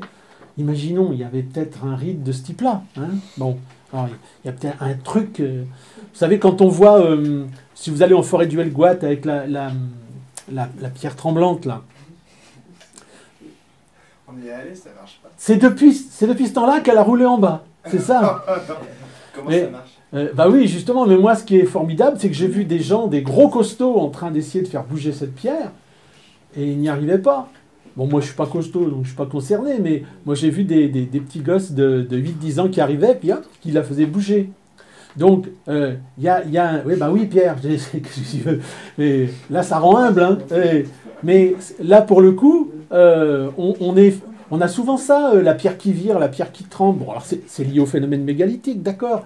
La pierre qui tremble, la pierre qui vire, la pierre que croule. C'est un truc qui fait plusieurs tonnes, et il faut connaître le truc pour le faire bouger.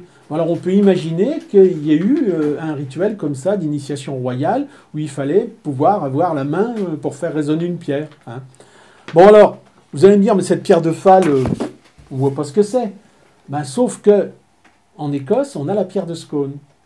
Si vous allez à Édimbourg, au palais, on va vous faire voir la pierre de Scone.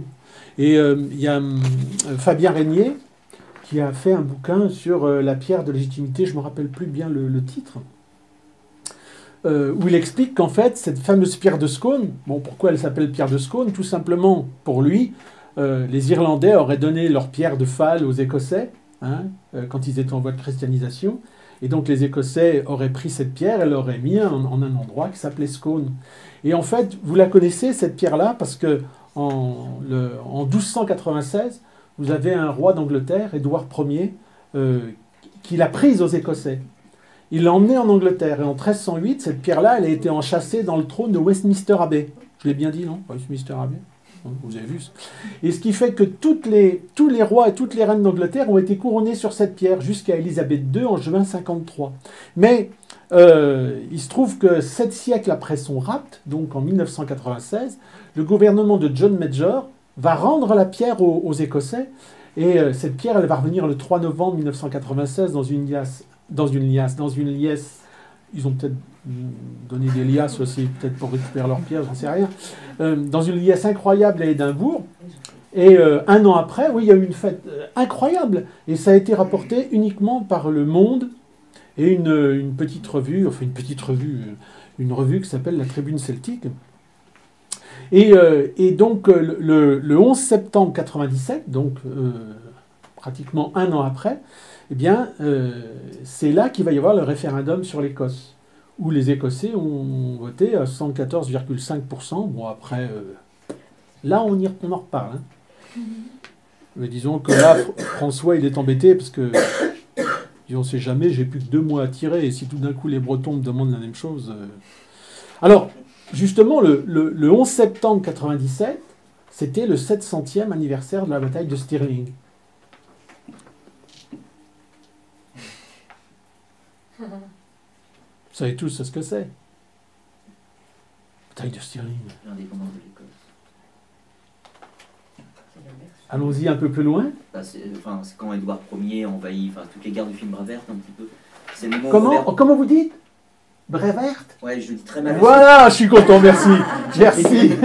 C'est Ben voilà. le moment où Robert le Bruce un petit peu se bat contre les Anglais, où on a le premier Voilà. état... Vous êtes gentil là, Robert Bruce, parce que Robert Bruce, il était un peu dégonflé dans ce Oui, sens-là. mais Vous bien avez sûr. parlé de Braveheart tout à l'heure, Mel Gibson, oui, d'accord, C'est un peu mais du roman national voilà, quand même. bah, évidemment, mais c'est leur roman Mais c'est national. beau, c'est beau. Mais oui. Alors, bah oui, cette fameuse bataille de Stirling, je suis content, il y en avait au moins un qui le savait. C'est ce fameux film Braveheart que vous connaissez tous. Hein, remarquablement bien interprété par Mel Gibson. Et donc mais si vous voulez, ce qui est assez incroyable, c'est que là-bas en Écosse, c'est très important pour eux. Hein, et c'est vrai que on parle de roman national, et c'est vrai que allez leur parler de roman national là-bas, vous allez voir. Mais nous, c'est vrai que nous, notre pierre, on l'a notre pierre. Si vous allez à Bourges, au centre de la France, le peuple gaulois qui habitait le centre de la France il y a 20 siècles, c'était les Bituriges. Alors, Bituriges, Il n'y a aucun rapport. C'est une région de vin, d'accord, Sancerre, Quincy, etc., Châteaumeillan. Ça veut dire bitu, monde, riche, roi, les rois du monde, hein, les rois perpétuels.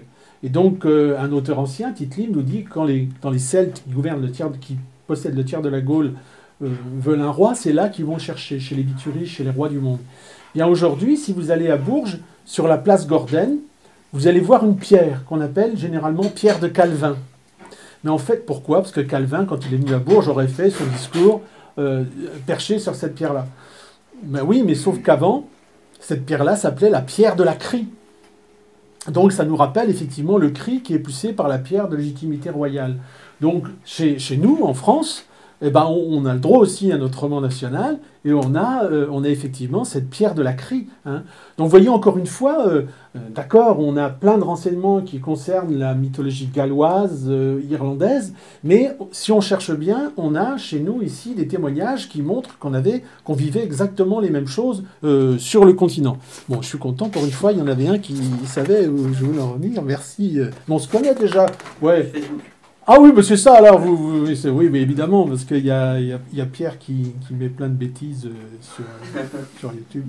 Alors, cette fête de la Samin, vous avez bien compris, c'est le début de l'hiver, c'est le début de l'an celte, c'est la fête guerrière par excellence, c'est là que le roi va être élu, mais c'est aussi la Samin qui dure, souvenez-vous tout à l'heure, les 3 nuits de Samin aujourd'hui, c'est une ouverture entre les mondes, c'est-à-dire qu'à ce moment-là, le temps et l'espace sont suspendus. Alors les textes parfois disent la fête de Samin, 1 semaine avant, 1 semaine après, 15 jours avant, 15 jours après. Hein. Mais en tout cas, quelle que soit la durée, les portes sont ouvertes entre les mondes. Ça veut dire que les êtres de l'autre monde peuvent venir nous rencontrer. C'est-à-dire que ça peut être. Mais les êtres de l'autre monde, c'est quoi? Ça peut être ce qu'on appelle des dieux et des déesses, mais ça peut être aussi votre grand-père, votre arrière-grand-père, les grands ancêtres, finalement. Et finalement, c'est une ouverture sur le monde des morts.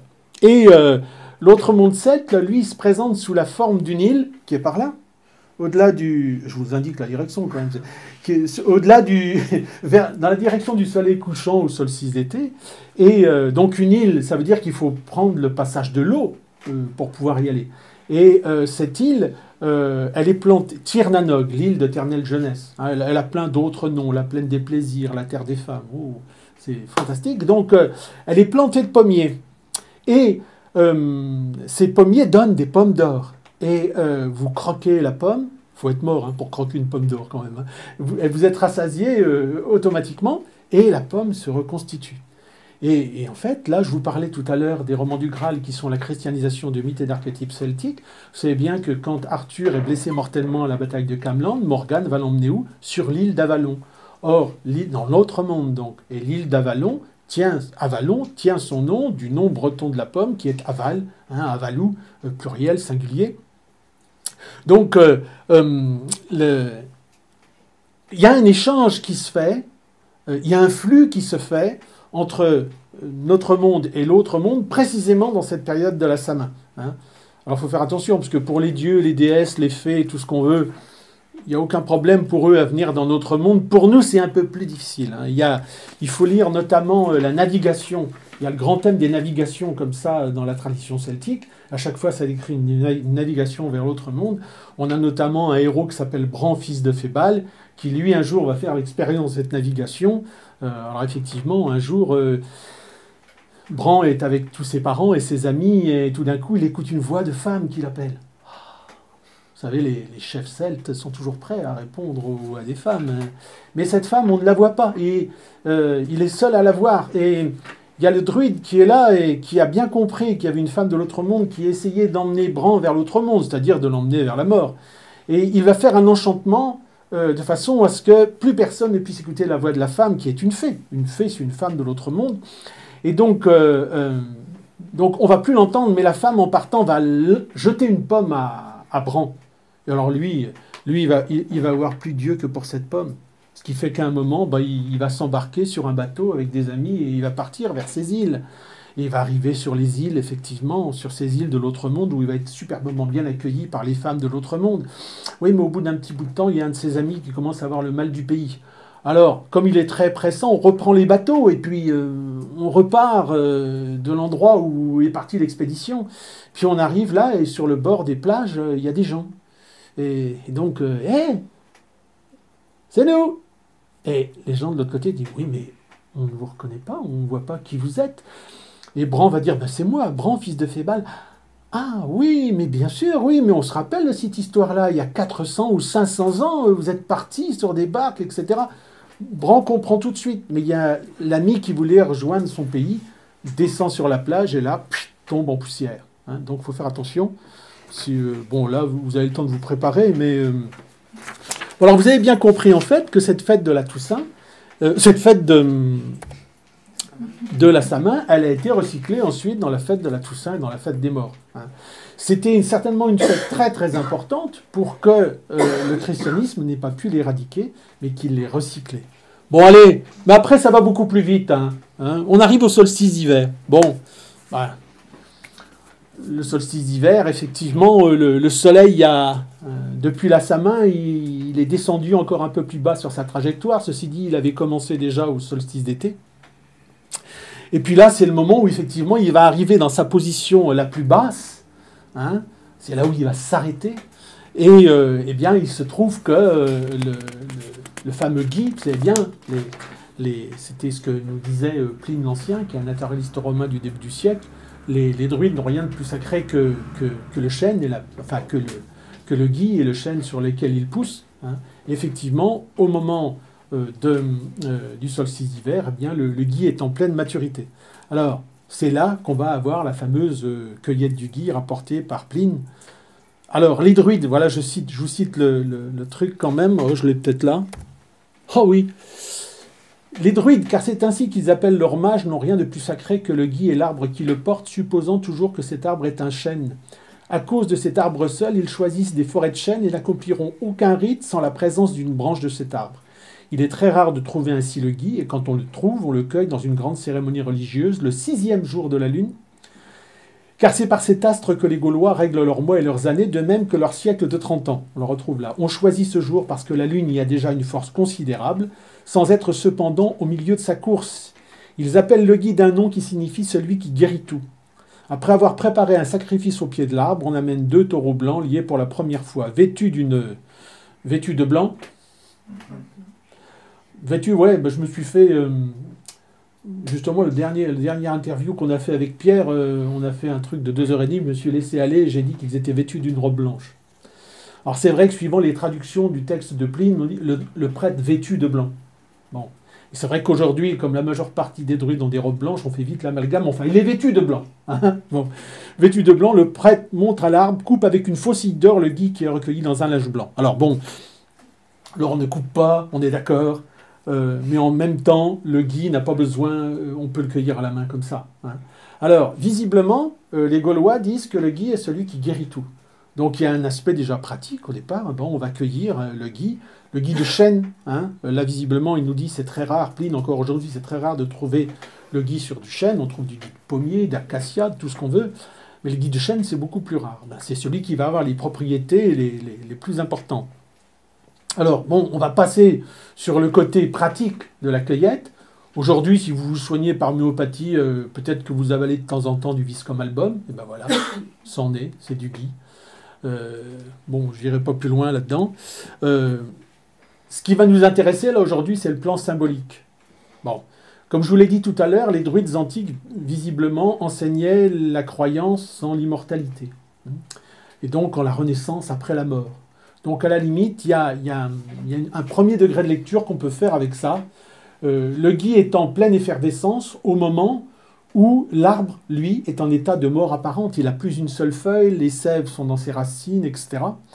Donc, finalement, on peut se dire le gui va être l'allégorie de ce que certains appellent l'étincelle divine, de ce que d'autres appellent l'âme, l'être essentiel, tout ce qu'on veut.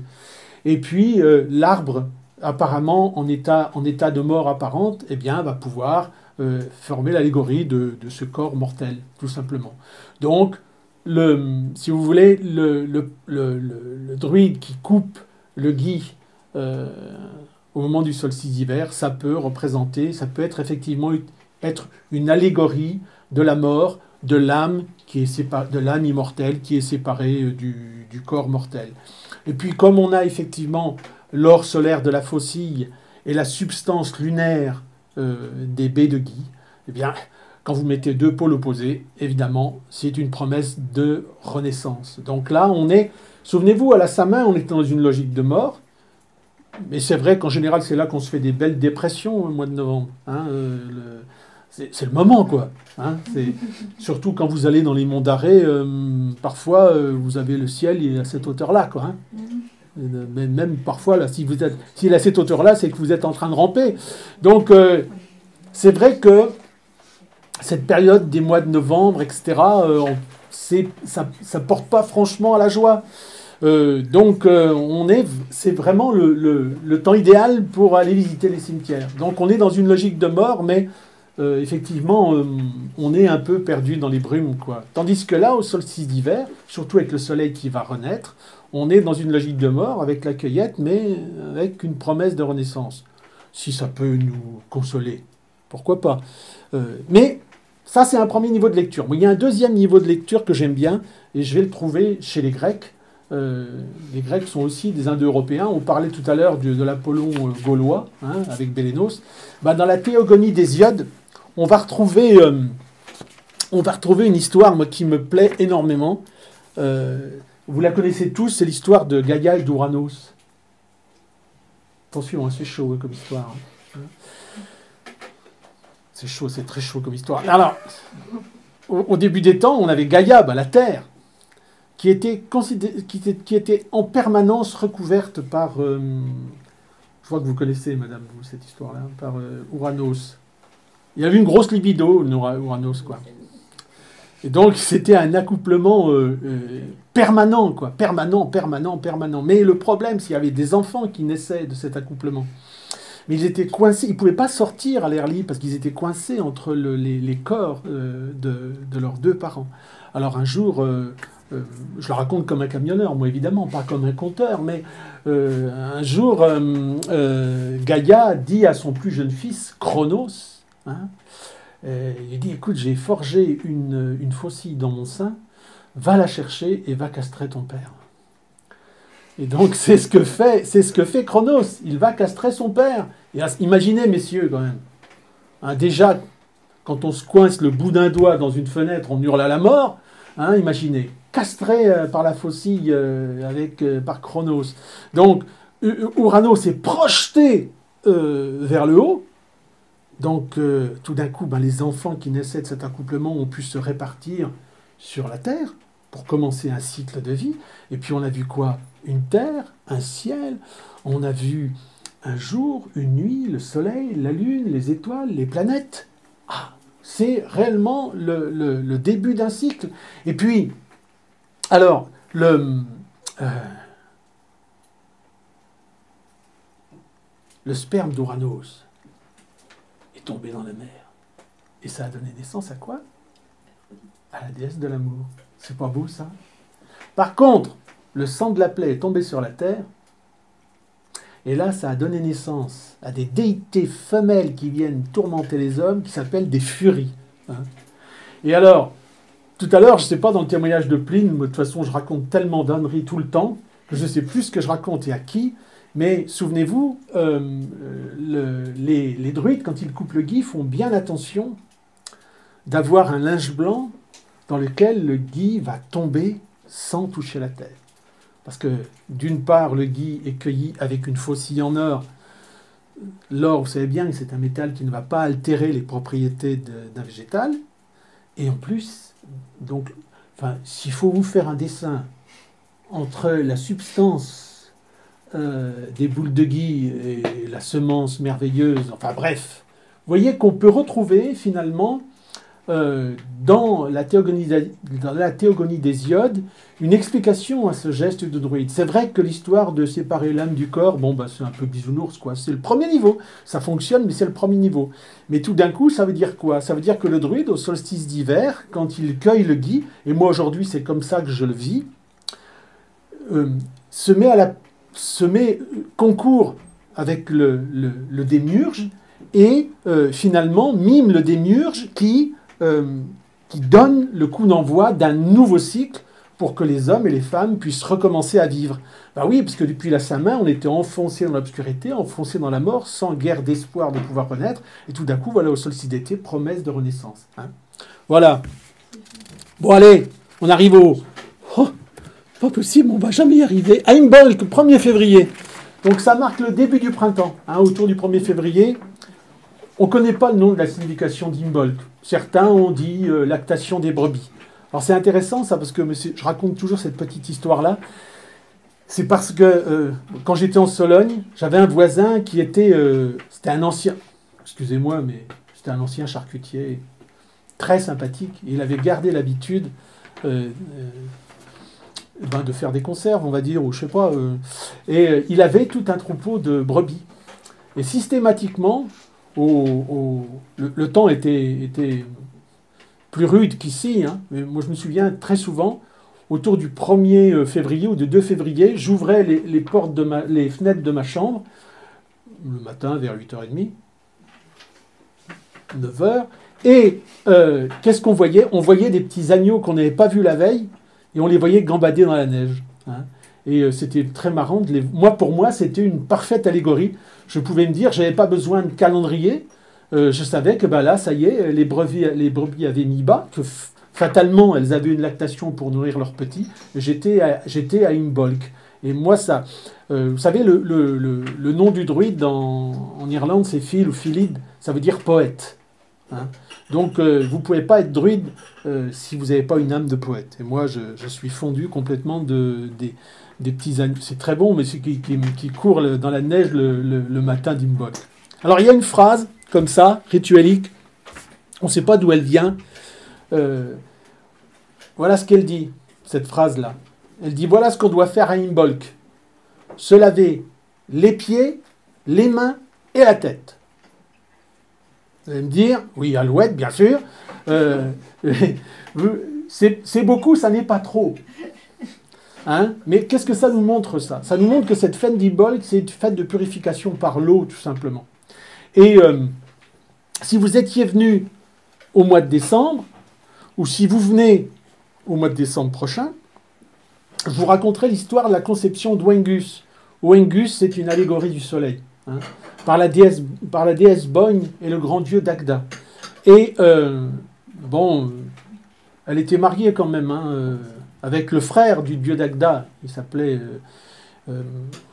Neshtan, hein, le grand envieux, le grand jaloux. On comprend parce qu'il s'est fait piquer sa femme par son frère.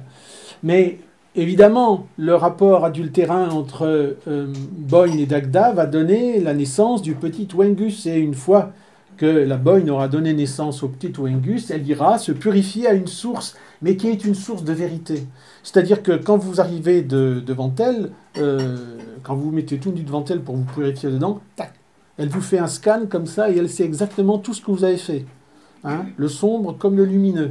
Et puis alors, comme cette fontaine de la Seguet, dans le cas de l'histoire que je vous raconte, elle appartenait au mari de la Bogne qui avait fauté, eh bien cette fontaine a levé 3 vagues meurtrières pour la punir et la blesser à l'œil, à la main et à la cuisse. Tiens, tout d'un coup, on se dit, se laver les pieds, les mains et la tête, ça pourrait peut-être correspondre à une histoire comme ça. Hein. Et alors après, quand on sait que la Bogne, c'est une personnalisation de la Voie lactée, ça nous ramène encore à une histoire de cosmos. Hein. Alors, aujourd'hui, cette fête-là, elle a été occultée. Vous avez vu tout à l'heure, sa main, ça a été recyclé dans la Toussaint et la fête des morts. La fête d'Imbolc, elle, a été recyclée dans le folklore de Sainte Brigitte. Hein. Sainte Brigitte de Kildare, Sainte Brigitte de l'église des Chênes. C'est une fille de clan irlandais, mais de roi irlandais. Et en fait, c'est la christianisation de la grande déesse mère qui préside aux accouchements dans la tradition celtique, qui est Brigitte. Hein. Alors, elle a été aussi recouverte par le folklore de la Chandeleur. Hein, vous savez bien, la Chandeleur, c'est la fête des chandelles. Hein. Et c'est à ce moment-là qu'on va manger de délicieuses crêpes de froment. Hein. Alors, c'est quoi cette crêpe de froment?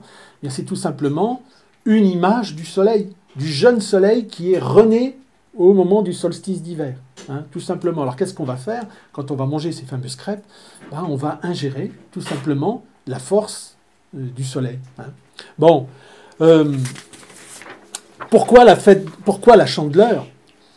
Moi j'ai trouvé ça dans des vieux bouquins de tradition populaire parce que je vous disais souvent, je vous dis souvent ça, d'accord, on a les auteurs anciens, grecs et latins, on a les textes de mythologie galloise, les textes de mythologie irlandaise, mais il faut aussi aller voir dans les travaux qu'ont fait les folkloristes du début du XXe, comme Arnold van Gennep, comme Paul Sébillot.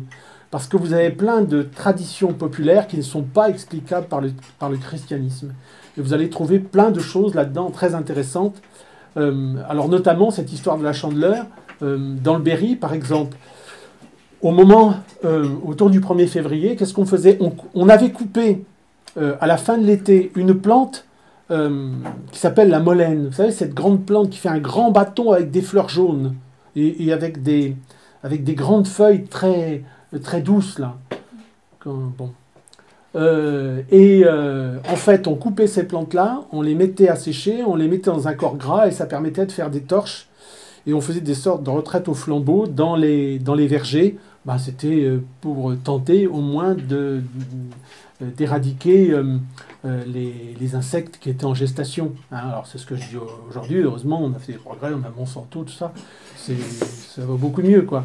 Hein, mais en fait, ces processions-là, elles devaient être assez générales. Et ce qui fait que ça a été récupéré par l'Église, très certainement, qui a fait rentrer ces torches dans les églises, et c'est devenu la fête des chandelles, tout simplement la Chandeleur.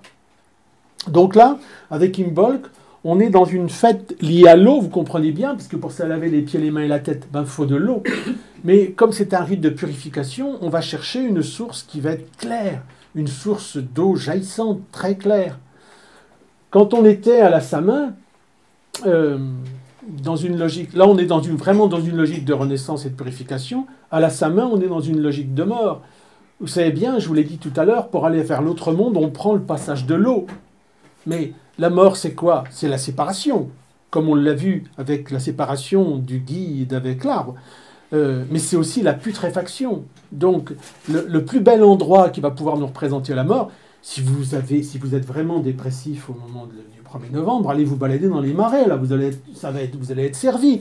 Parce que, justement, dans le marais, on a cette putréfaction qui est là et qui est symbole de mort. Donc ce que je veux bien vous faire saisir, c'est que la fête de la Samin, elle va être sûrement liée à l'eau, mais une eau statique, stagnante, putréfiante, alors qu'au moment d'Imbolc, on va avoir une eau toute claire, jaillissante et purifiante. On est d'accord? Vous verrez, c'est important pour le reste. Bon, on y va à l'équinoxe de printemps? Allons-y. Bon, vous vous souvenez, équilibre entre les deux, entre le jour et la nuit, évidemment. Même les chrétiens ont fixé la fête de Pâques, c'est une fête mobile, et ils l'ont fixée par rapport à la pleine lune qui suit l'équinoxe de printemps. Hein. Et bon, alors c'est de la mythologie chrétienne, c'est pas du christianisme, mais c'est là qu'on voit apparaître l'œuf de Pâques. Alors c'est pareil, c'est une autre conférence, mais l'œuf de Pâques, c'est la christianisation d'un œuf, voilà, c'est de l'œuf de serpent qui a été décrit par Pline. En fait, rapidement, parce que c'est une autre conférence aussi, Pline décrit une sorte d'œuf qui est en grande estime chez les Gaulois.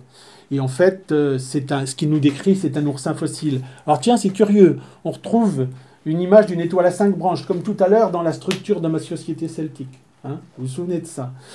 Et en fait, ce que nous décrit Pline, quand on réfléchit bien, ça nous montre tout simplement que cet oursin fossile était un modèle, une image, un symbole qui signifiait le plus haut niveau de la cosmogonie des druides. C'est-à-dire que visiblement, pour les druides antiques, le monde, l'univers dans lequel on est, était né de l'éclosion, au début des temps, de l'éclosion d'un œuf. On va retrouver ça dans la tradition védique. Hein, et puis ça ressemble effectivement à l'histoire que nous racontent certains astrophysiciens d'aujourd'hui avec le Big Bang. Donc cet œuf-là, un jour comme ça, dans le groupe que j'aide à fonctionner, dans le groupe druidique que j'aide à fonctionner, on avait demandé à un de nos apprentis, on va dire, de travailler justement sur cet œuf. Alors, pour qu'il y ait conception, il faut qu'il y ait un mâle et une femelle. Hein. Enfin, je vous apprends rien. Et normalement, l'enfant, vous l'avez bien vu, doit naître, et les chrétiens s'y sont pas trompés, doit naître au solstice d'hiver, ou du moins 3 jours après le solstice d'hiver. Comme les hommes ont fait les dieux à leur image, une gestation chez les dieux, en général, c'est la même que chez les humains. Alors, et on lui avait dit, parce qu'il court des tas d'images d'Épinal sur Internet, sur les druides, j'ai vu une fois, alors ça vient des Dames d'Avalon, des Dames du Lac, ou les Brumes d'Avalon, des Dames du Lac, de Marion Zimmer Bradley, c'est passionnant, mais bon, ce sont des romans, où finalement, Beltane, qu'on va voir tout à l'heure, dans la tradition celtique, aurait eu une fête de débauche pas possible, quoi. On se serait mélangé dans tous les sens, dans les clairières, les hommes, les femmes, les animaux, etc. Donc, le période du grand rut, ça aurait été à ce moment-là, quoi. Bon. Et il se disait, mais en faisant la conception à Beltane, mon enfant solaire, il va être prématuré au solstice d'hiver. Bah ouais, il aurait eu que 6 mois, quoi. Et donc, il a eu du mal à comprendre que, justement, l'œuf était conçu au moment de l'équinoxe. Il fallait qu'il soit conçu au moment de l'équinoxe de printemps pour pouvoir arriver à terme au bout de 9 mois au solstice d'hiver. Bon. Donc, c'est pour ça qu'il faut vraiment se mettre dans la tête que dans toutes les traditions, ce qu'on vous raconte, c'est la personnification de phénomènes naturels. Donc, il faut rester à peu près fidèle. Chez les dieux, c'est 9 mois pareil. Donc, le fameux œuf de Pâques, je dis bien qu'il fait partie de la mythologie chrétienne. Hein. Allez dire à un curé, allez lui parler de l'œuf de Pâques et des cadeaux au moment de Noël, il va hurler normalement si c'est un vrai curé. Hein. Donc, on va retrouver effectivement cet œuf de Pâques à ce moment-là dans l'œuf de serpent de Pline, l'œuf qui a donné naissance au monde au début des temps. Et puis allez, on arrive à Beltane. Vous voyez, ça va plus vite, je vous avais dit après. Hein. Beltane, 1er mai. Beltane, ça veut dire feu. Bel, ça vient du nom du dieu Belénos. Ça veut dire les feux de Bel. Et on sait que les druides allumaient 2 feux. Ils faisaient passer, les druides antiques, faisaient passer les troupeaux entre ces feux. Bon, visiblement, on est là sur un rite de purification par le feu. Alors peut-être que ça chemine un petit peu dans votre tête. Tiens, la Samin, la Samone. D'accord, je vous ai parlé d'eau, mais je vous ai dit aussi que c'était là où on élisait le roi, avec une pierre. Donc là, on va être lié au règne minéral aussi. À Imbolc, se laver les pieds, les mains et la tête. Tiens, là, tout d'un coup, on est lié à l'eau. Et puis, à Beltane, on fait passer les animaux entre les feux. On est effectivement avec le feu. Là, c'est... Donc, on a 3 étapes. Je vois mal comment on peut purifier par la terre. C'est pour ça que je préférais appeler cette étape-là un voyage. À la Samin, on est dans un voyage à travers la terre. À Imbolc, on est dans un voyage à travers l'eau. Et puis à Beltane, on est dans un voyage à travers le feu.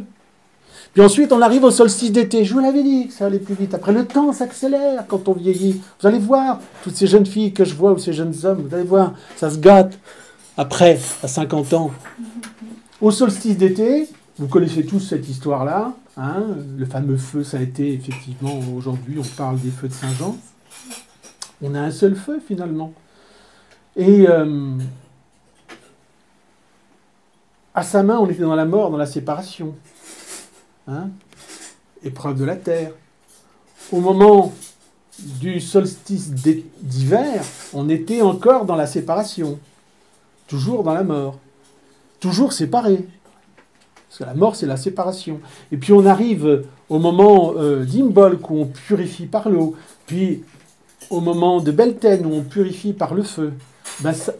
Et tout d'un coup, alors qu'on avait 2 feux à Beltane, on n'en a plus qu'un au solstice d'été. Alors que le soleil est à son plus haut niveau dans l'univers. Hein, si vous connaissez un petit peu l'alchimie, ça c'est un principe alchimique. Qu'est-ce qu'on fait en alchimie? On sépare les contraires. Ensuite, on les purifie, on fait différentes purifications. Et une fois qu'ils sont purifiés, on peut les réunir. Hein, vous trouvez des phrases comme ça, solve coagula, hein, dans des manuels d'alchimie, dissoudre et coaguler, hein, dissoudre et reconstituer. Ça veut dire que là, quand on regarde ce processus du cycle des fêtes druidiques, eh bien on s'aperçoit qu'on a affaire à un processus finalement alchimique. Ça ne veut pas dire qu'au bout, à la ligne Nassad, le roi va faire de l'or. C'est pas ça ce que ça veut dire. Ça veut dire que là, on est en train de décrire un processus de l'alchimie humaine. Hein. Alors, Lugh Nassad, au 1er août, je vous l'ai dit tout à l'heure, non? Nassad, assemblée, Lugh, assemblée en l'honneur du dieu Lugh. Enfin, on devrait dire assemblée en l'honneur de la mère nourricière, Telsu, parce que cette fête de Lugh Nassad, comment est-ce qu'elle a été mise en place? Bien, Lugh, le dieu Lugh, avait une mère nourricière qui s'appelait Telsu. Ça vient du celte Tala, ça veut dire la terre. Tout de suite, on comprend. C'est la mère, c'est la terre-mère. Hein. Et elle se sentait mourir, et donc elle a demandé à ce qu'on prépare une grande fête autour de son tombeau. Sa mort allait arriver au calende d'août. Et le mari de Telsu, qu'est-ce qu'il a fait? Il a, pour pouvoir construire le tombeau de la mère nourricière de Lugh, elle avait demandé aussi à ce qu'il y ait des jeux funèbres autour de son tombeau. Eh bien, il a défriché une forêt qui s'appelait la forêt de Cuan. Et à la place de la forêt a poussé une plaine de trèfle. C'est pour ça que le trèfle est le symbole de l'Irlande. C'est pas parce que l'autre, là, qu'on a fêté le 17, enfin, que vous avez fêté, si vous voulez, le 17, on dit pourquoi le trèfle est le symbole de l'Irlande, parce que Saint Patrick aurait expliqué le mystère de la Trinité aux druides en leur faisant voir une feuille de trèfle. Bon, compte tenu du niveau intellectuel des druides, ça m'étonnerait, quoi. Puis la Trinité, il y avait très longtemps qu'ils la connaissaient, les triades, les trinités, tout le monde connaît ça, le monde égyptien, le monde celte, bon. Et donc c'est pour ça que l'Irlande est le... Alors en plus, le trèfle à 4 feuilles, c'est réellement le symbole de la prospérité, du bonheur, de la chance par excellence. Vous avez vu tout à l'heure, on a retrouvé le nombre 5 plusieurs fois. Il faut savoir que du microcosme jusqu'au macrocosme, tout le monde celte est structuré en 5. Et l'espace est structuré en 5. Par 4 provinces primordiales et une 5e province qu'on forme en prenant une des parties de chacune des 4 provinces primitives. C'est pour ça que le roi doit toujours être au centre d'un espace marqué par le nombre 5. Et donc, ce trèfle à 4 feuilles va représenter les 4 provinces, tout simplement. Alors, on connaît ça, nous, la déesse Telsu en Gaule. On parlait du sud de Bordeaux tout à l'heure, la ville de Talence. Parce qu'en Gaule, cette grande déesse qui représente la terre-mère, on ne l'appelle pas Telsu, mais on l'appelle Talentio. Si vous allez à l'entrée au nord-est de la forêt de Pimpon, vous allez trouver le village de Talensac. Exactement. Talensac, le hac. Dans Talence, vous reconnaissez le Talence de Talentio. Et le hac, c'est un suffixe gaulois, akos, qui veut dire le lieu, le domaine de. Donc si vous êtes on dit les Talensacois, je ne sais pas. Les Talencais. Les Talencais. Nous l'avons été. Ah oui, c'est vrai, vous êtes un peu de là-bas, oui. Alors, eh bien, vous êtes sur un site qui, pendant la période gauloise, était un site où on vénérait cette déesse gauloise. Et comme c'est la déesse mère en tant que terre, eh bien très certainement que vous êtes Talensac, Talence, c'était un lieu où les druides révéraient particulièrement la déesse mère en tant que terre au moment de la Lugh Nassad. Hein. Bon. Il y a 3 km de Talence, pardon, il y a justement un lieu où il y a un dolmen avec des menhirs. Alors, d'accord, hein, mais là, on a fait un bond de 1000 ans. Parce que mais c'est une autre conférence aussi, ça. Parce que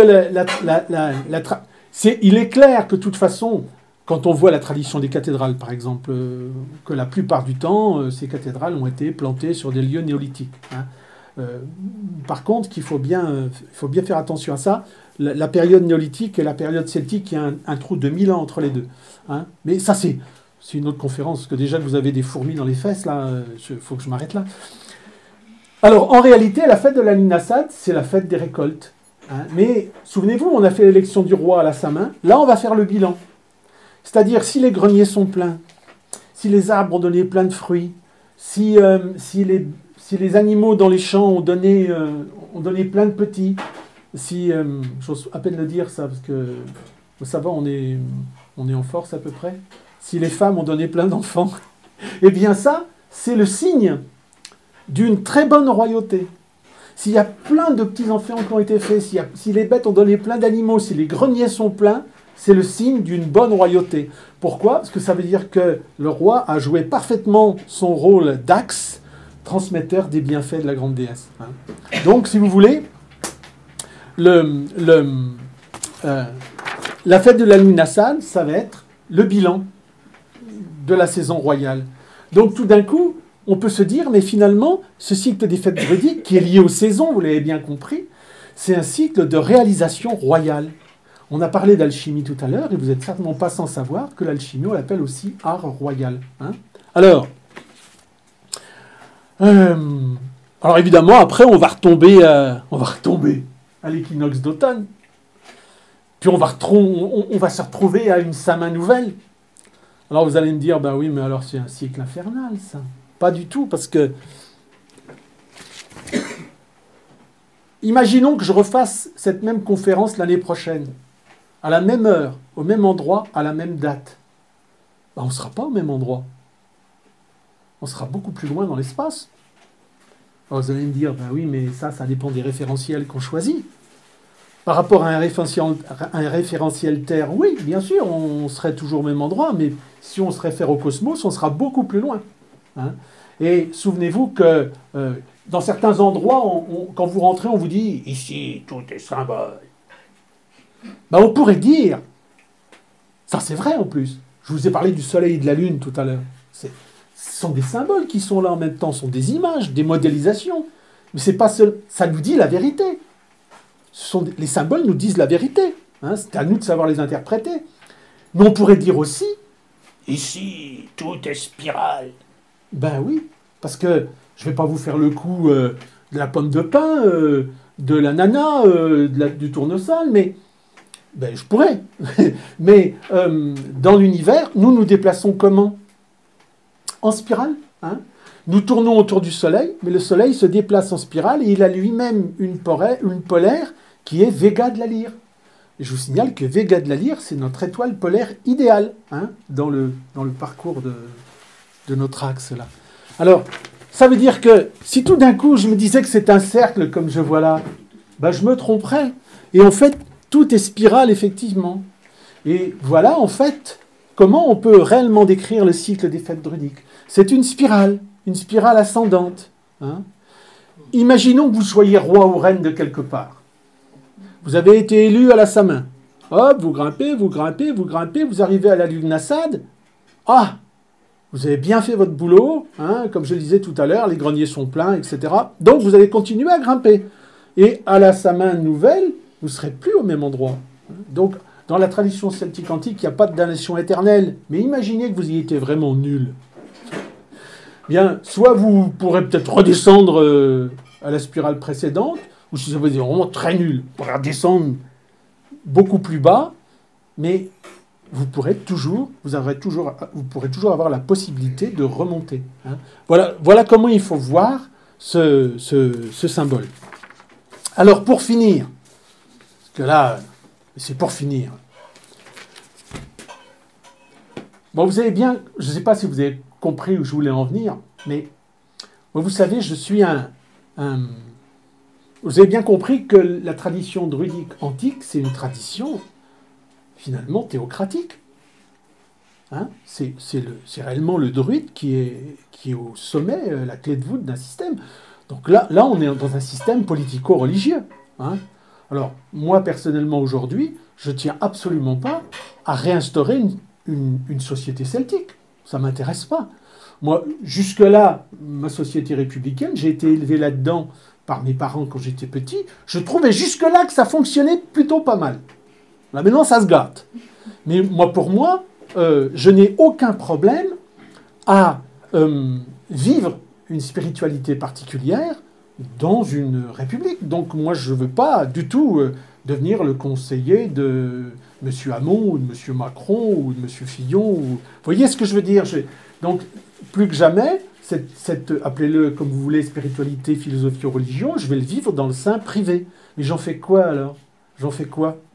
Bien, je pense que ce que nous montre comme modèle ce cycle des fêtes, c'est qu'on est tous appelés, tous, hein, à être des petits rois, des petites reines, hein, à nous construire intérieurement, de façon à pouvoir faire en sorte que, eh bien, le milieu dans lequel on évolue, bah, ça va être notre famille, ça va être les associations dans lesquelles on milite, le lieu professionnel où on est, qu'on devienne des petits rois et des petites reines, hein, et puis que le monde qui est autour de nous puisse s'organiser dans l'harmonie, la paix, la prospérité. Si on arrivait déjà tous à faire ça, à se mettre ça en tête, ben, ça marcherait peut-être un petit peu mieux. Mais donc, moi, je vais faire ça dans quelque chose de très intime. C'est pour ça que, si vous voulez, moi, je parle aujourd'hui de restauration intime d'une royauté spirituelle, hein, tout simplement. Mais c'est réellement quelque chose de type cosmique, vous l'avez bien compris. Et pour finir là-dessus, vous allez voir jusqu'où ça peut aller. L'histoire du décalage. Hein, on nous dit effectivement que ces fêtes sont décalées. Certains invoquent le principe de la précision des équinoxes. Vous avez tous la clé. Vous savez tous pourquoi le cycle des fêtes celtiques est décalé par rapport à notre calendrier actuel. Vous savez tous pourquoi. Tous. Il y en a qui s'appellent Laurent, là. Est-ce qu'il y a un Laurent ici? Bon alors, quoi? Est-ce que vous connaissez des Laurents? Bon, c'est quand la Saint-Laurent? Je fais l'inverse. Alors franchement, vous avez un ami qui s'appelle Laurent, vous savez même pas ce que ça fait. Ah, c'est pas un ami, vous le connaissez, oui, bon. Ouais, des fois, les Laurents, vaut mieux pas les connaître, vous avez raison. C'est quand la Saint-Laurent?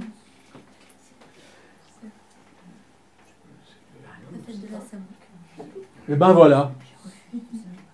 Bon, alors, bon, ouais, j'ai commencé par un bout, je suis en train de vous dire tout à l'heure que je suis druide, et puis je commence par le truc chrétien, mais c'est parce que ce qui vous touche le plus, parce que il n'y a pas, même un druide d'aujourd'hui, ne peut pas prétendre de ne pas avoir été formaté par le christianisme. Bon, c'est le 10 août. C'est le 10 août, je disais. Bah, qu'est-ce qui se passe le lendemain, le 11 août? Je suis sûr que vous êtes tous fanats de ça. Hein? C'est pas la nuit des étoiles filantes. Eh ben ouais. Alors bien sûr, non, mais la nuit du 4 août, ça me parle aussi, l'abolition des privilèges, je veux bien. mais tu vas voir que... Bon, et oui, c'est la nuit des étoiles filantes, le 11 août. Il y en a plusieurs sur l'année. Mais bien sûr qu'il y en a plusieurs sur l'année, c'est exactement ce à quoi je veux venir. Parce que nous, on va tous mettre notre nez dehors le 11 août. À cause de la nuit de la pluie des étoiles filantes. Pourquoi je vous questionnais sur Saint-Laurent? C'est parce que le christianisme appelle ces étoiles filantes les Laurentides, les larmes de Saint-Laurent. Et c'est pour ça qu'ils ont collé leur il avait de quoi pleurer, l'autre, il a fini sur un barbecue. Alors donc, c'est pas possible, je peux pas m'en empêcher. Il doit y avoir quelque chose là. Il faudra qu'on voit ça... Pierre, que tu me fasses sortir cette entité qui est à l'intérieur de moi et qui ne peut pas m'empêcher de... Alors, le 10 août, non mais je trouve ça extraordinaire quand même que même le christianisme l'ait repris, et c'est pour ça que lisez un bouquin absolument superbe d'Henri Blancard, Les mystères de la nativité christique. Et Henri Blancard, qui était un charmant ami, qui était un chrétien pur sucre, un grand initié du christianisme, avait montré justement que le cycle des fêtes liturgiques chrétiennes était venu s'implanter sur un cycle païen et qu'il correspondait effectivement à ce qui se passait dans le cosmos. Et donc en fait ce phénomène de la pluie des étoiles filantes dure du 20 juillet au 20 août, mais simplement avec un pic entre le 11 et le 13 août. Et en fait, on appelle ça le flux des Perséides. Tout simplement parce que ces étoiles semblent venir de la constellation de Persée qui est juste en dessous de celle de Cassiopée. Alors vous allez me dire, oui, à gauche, 2e étage. Non, mais c'est facile. Pourquoi je vous dis ça? Parce que Cassiopée, vous connaissez tous, c'est la constellation qui est en forme de W. Hein, et donc ce flux-là, on l'appelle le flux des Perséides. Et en fait, c'est la queue d'une comète. Alors qu'on appelle la comète, pardonnez-moi, je ne parle pas bien le bas irlandais, mais l'anglais c'est pareil, ou l'américain, c'est la comète Swift-Tuttle. En fait, c'est le nom des 2 astronomes américains qui l'ont observé. Et la première observation de cette comète a eu lieu en 36 en Chine, en 36 de notre ère. Et sa périodicité est de 130 ans. Hein. Et en fait, ce qu'on voit, les étoiles filantes, c'est gros comme des grains de sable ou des petits pois, pas plus que ça. Hein. Et donc ces derniers passages datent de 1862 et 1992. Là, il faudra qu'on attende un petit peu maintenant. Hein. Mais en fait, puisque sa périodicité est de 130 ans, c'est-à-dire qu'elle revient nous frôler tous les 130 ans, et ce qu'il y a, c'est qu'elle laisse un grand nuage derrière elle. Et tous les ans, c'est ce nuage-là qu'on traverse. Hein. Mais ce qu'on ne sait pas non plus, c'est que, d'accord, dans la période de la lune Massad, on traverse les Perséides, mais qu'on retraverse ces Perséides au moment d'Imbolc, directement dans l'axe. En fait, on traverse le flux des Perséides sur les 2 fêtes d'Imbolc et de Lughnasadh diamétralement opposées. Oui, mais c'est pas fini. Parce qu'au moment de la Sama et de Beltane, on traverse un autre flux qui s'appelle le flux des Léonides. Et de la même façon, on traverse le nuage laissé par la queue d'une comète, donc qui s'appelle Tempel-Tuttle. Bon, Tuttle, on l'a déjà vu tout à l'heure. Je ne l'ai pas marqué là-dessus. Alors celle-là, elle a une périodicité de 30 ans seulement. Hein, c'est ça ? 33 ans. Et donc, ces derniers passages datent de 66 et de 99. Alors, ceci dit, son essaim a tellement de peine à se dissiper qu'on a quand même eu des astéroïdes en 2000, 2001 et 2002. Mais le prochain passage, donc, ce sera en 2032. Et donc, c'est pareil. Pourquoi elle s'appelle le flux des Léonides ? Ben, tout simplement parce que cette pluie d'étoiles filantes semble venir de la constellation du Lion. Hein. Alors, vous savez, moi je suis un passionné de science et je ne sais pas si vous avez vu le reportage là, quand le petit robot Philae il s'est accroché sur Tchoré machin là. Et moi j'étais assez... il y a des gens qui m'émeuvent particulièrement, ce sont les archéologues et les astrophysiciens, parce que ce sont vraiment des enfants et des poètes, quoi. Et donc, on a vu, quand ils ont réussi à... Bon, elle a eu du mal à s'accrocher, hein, mais quand elle s'est accrochée là-dessus, on a vu... Ah bah, c'était le 12 novembre 2014, je l'avais noté, parce que ça m'avait impressionné, parce que j'avais vu le reportage, et le professeur Francis Rocard, qui est donc responsable du programme d'exploration du système solaire au CNES, il a dit cette phrase. Alors, parce que le journaliste qui l'interrogeait disait « Mais ça sert à quoi ? Ça sert à quoi d'aller pendant des années et des années puis en plus, on n'est pas sûr d'y arriver. » Et bon, puis souvenez-vous, hein, le résultat n'était pas exceptionnel. Et il a répondu ça. Il a dit « Nous sommes les enfants de la comète. » Ah, j'ai dit « Mais c'est pas vrai. Un type de ce niveau qui est capable de dire ça. » Et en fait, vous le savez bien, les astrophysiciens nous le disent, comment la vie est venue sur Terre ? Par des comètes. Et donc, en fait, moi j'ai une image de poète qui m'arrive, c'est les comètes ensemencent la Terre. Hein, finalement, je ne sais pas si vous... Je vous ai dit le flux des Perséides tout à l'heure. Et je ne sais pas si vous vous souvenez de l'histoire de Persée, dans la tradition grecque. En fait, Danaé était la fille du roi Acrisios. Et Acrisios, on lui avait prédit qu'il serait tué par son petit-fils. Alors, qu'est-ce qu'il a fait ? Il a pris Danaé, il y a différentes versions de l'histoire. Il l'a mise dans une prison de bronze sous la terre. Oh ouais, mais on n'arrête pas un dieu comme ça. Hein. Et Zeus, qui était fort intéressé par Danaé, pour pouvoir rejoindre Danaé dans sa prison, il s'est transformé en pluie d'or. Et il est passé à travers soit des grilles, soit d'une cheminée, pour aller rejoindre Danaé et la féconder, et ça a donné naissance, donc, à Persée. Et, que nous raconte cette histoire-là ? La pluie d'or, c'est une pluie d'étoiles filantes. Et je trouve ça merveilleux quand même que tout d'un coup on retrouve ça, nous, dans notre ciel, comme ça, avec les Perséides. Alors j'irai pas plus loin, mais je vous ai raconté tout à l'heure l'histoire de Lugh avec sa mère nourricière. Sa mère nourricière Telsu, qui est dans son tombeau sous la terre. Eh bien, à la même période donc où arrivent les Perséides, et là, c'est pareil. Danaé, la mère de Persée, elle est enfermée sous la terre, et elle va être fécondée par une pluie d'or, par Zeus, qui prend la forme d'une pluie d'or.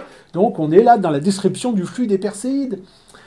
Donc maintenant, je me pose la question, je me dis, étant donné le très haut niveau intellectuel des druides pour leur temps, une connaissance très importante de l'astronomie, eh bien, moi je crois que les druides avaient parfaitement repéré ces flux, puisqu'ils existaient déjà. Hein. En 36 de notre ère, les Chinois repèrent la première comète. Donc, ils ont placé à dessein ces 4 grandes fêtes celtiques au moment où notre Terre traverse ces flux, tout simplement dans le souci que la Terre soit ensemencée par le ciel à ces 4 grandes fêtes celtiques. Voilà. Bon alors, je vais m'arrêter là parce qu'on pourrait aller beaucoup plus loin, mais je pense qu'aujourd'hui, ça, vous voyez, moi je suis content qu'il y ait des gens comme Marilyn et Michel qui me permettent de venir parler de ces choses-là ici, parce qu'il n'y a personne d'autre qui me permet d'en parler. Puis je suis heureux qu'il y ait Sgt Pepper avec Eleanor Rigby qui soit là pour me filmer et puis pour balancer ces vidéos-là sur YouTube, parce que ça ne me rapporte rien. À eux non plus, je leur ai dit, il faut faire payer, mon sang. Parce que ça fait partie de notre mémoire, de nos racines, et ça nous permet de beaucoup mieux comprendre qui nous sommes. Voilà. Et c'est uniquement le but de nos petites réunions, là. Bon, eh ben, je vous remercie d'avoir été aussi attentifs. Je mets fin à votre supplice sur ces chaises peu confortables. Voilà, amenez des coussins la prochaine fois. Mais c'est pas de leur faute, hein, mais je suis pas obligé de vous parler pendant 3 heures non plus. Hein. Voilà, j'avais promis de faire court. Mais bon. Alors si jamais vous avez des questions, vous n'êtes pas obligé. Hein. J'ai fait court ? Ah, je fais 2 heures. J'ai fait pile là ? À peu près. Ah, ça va.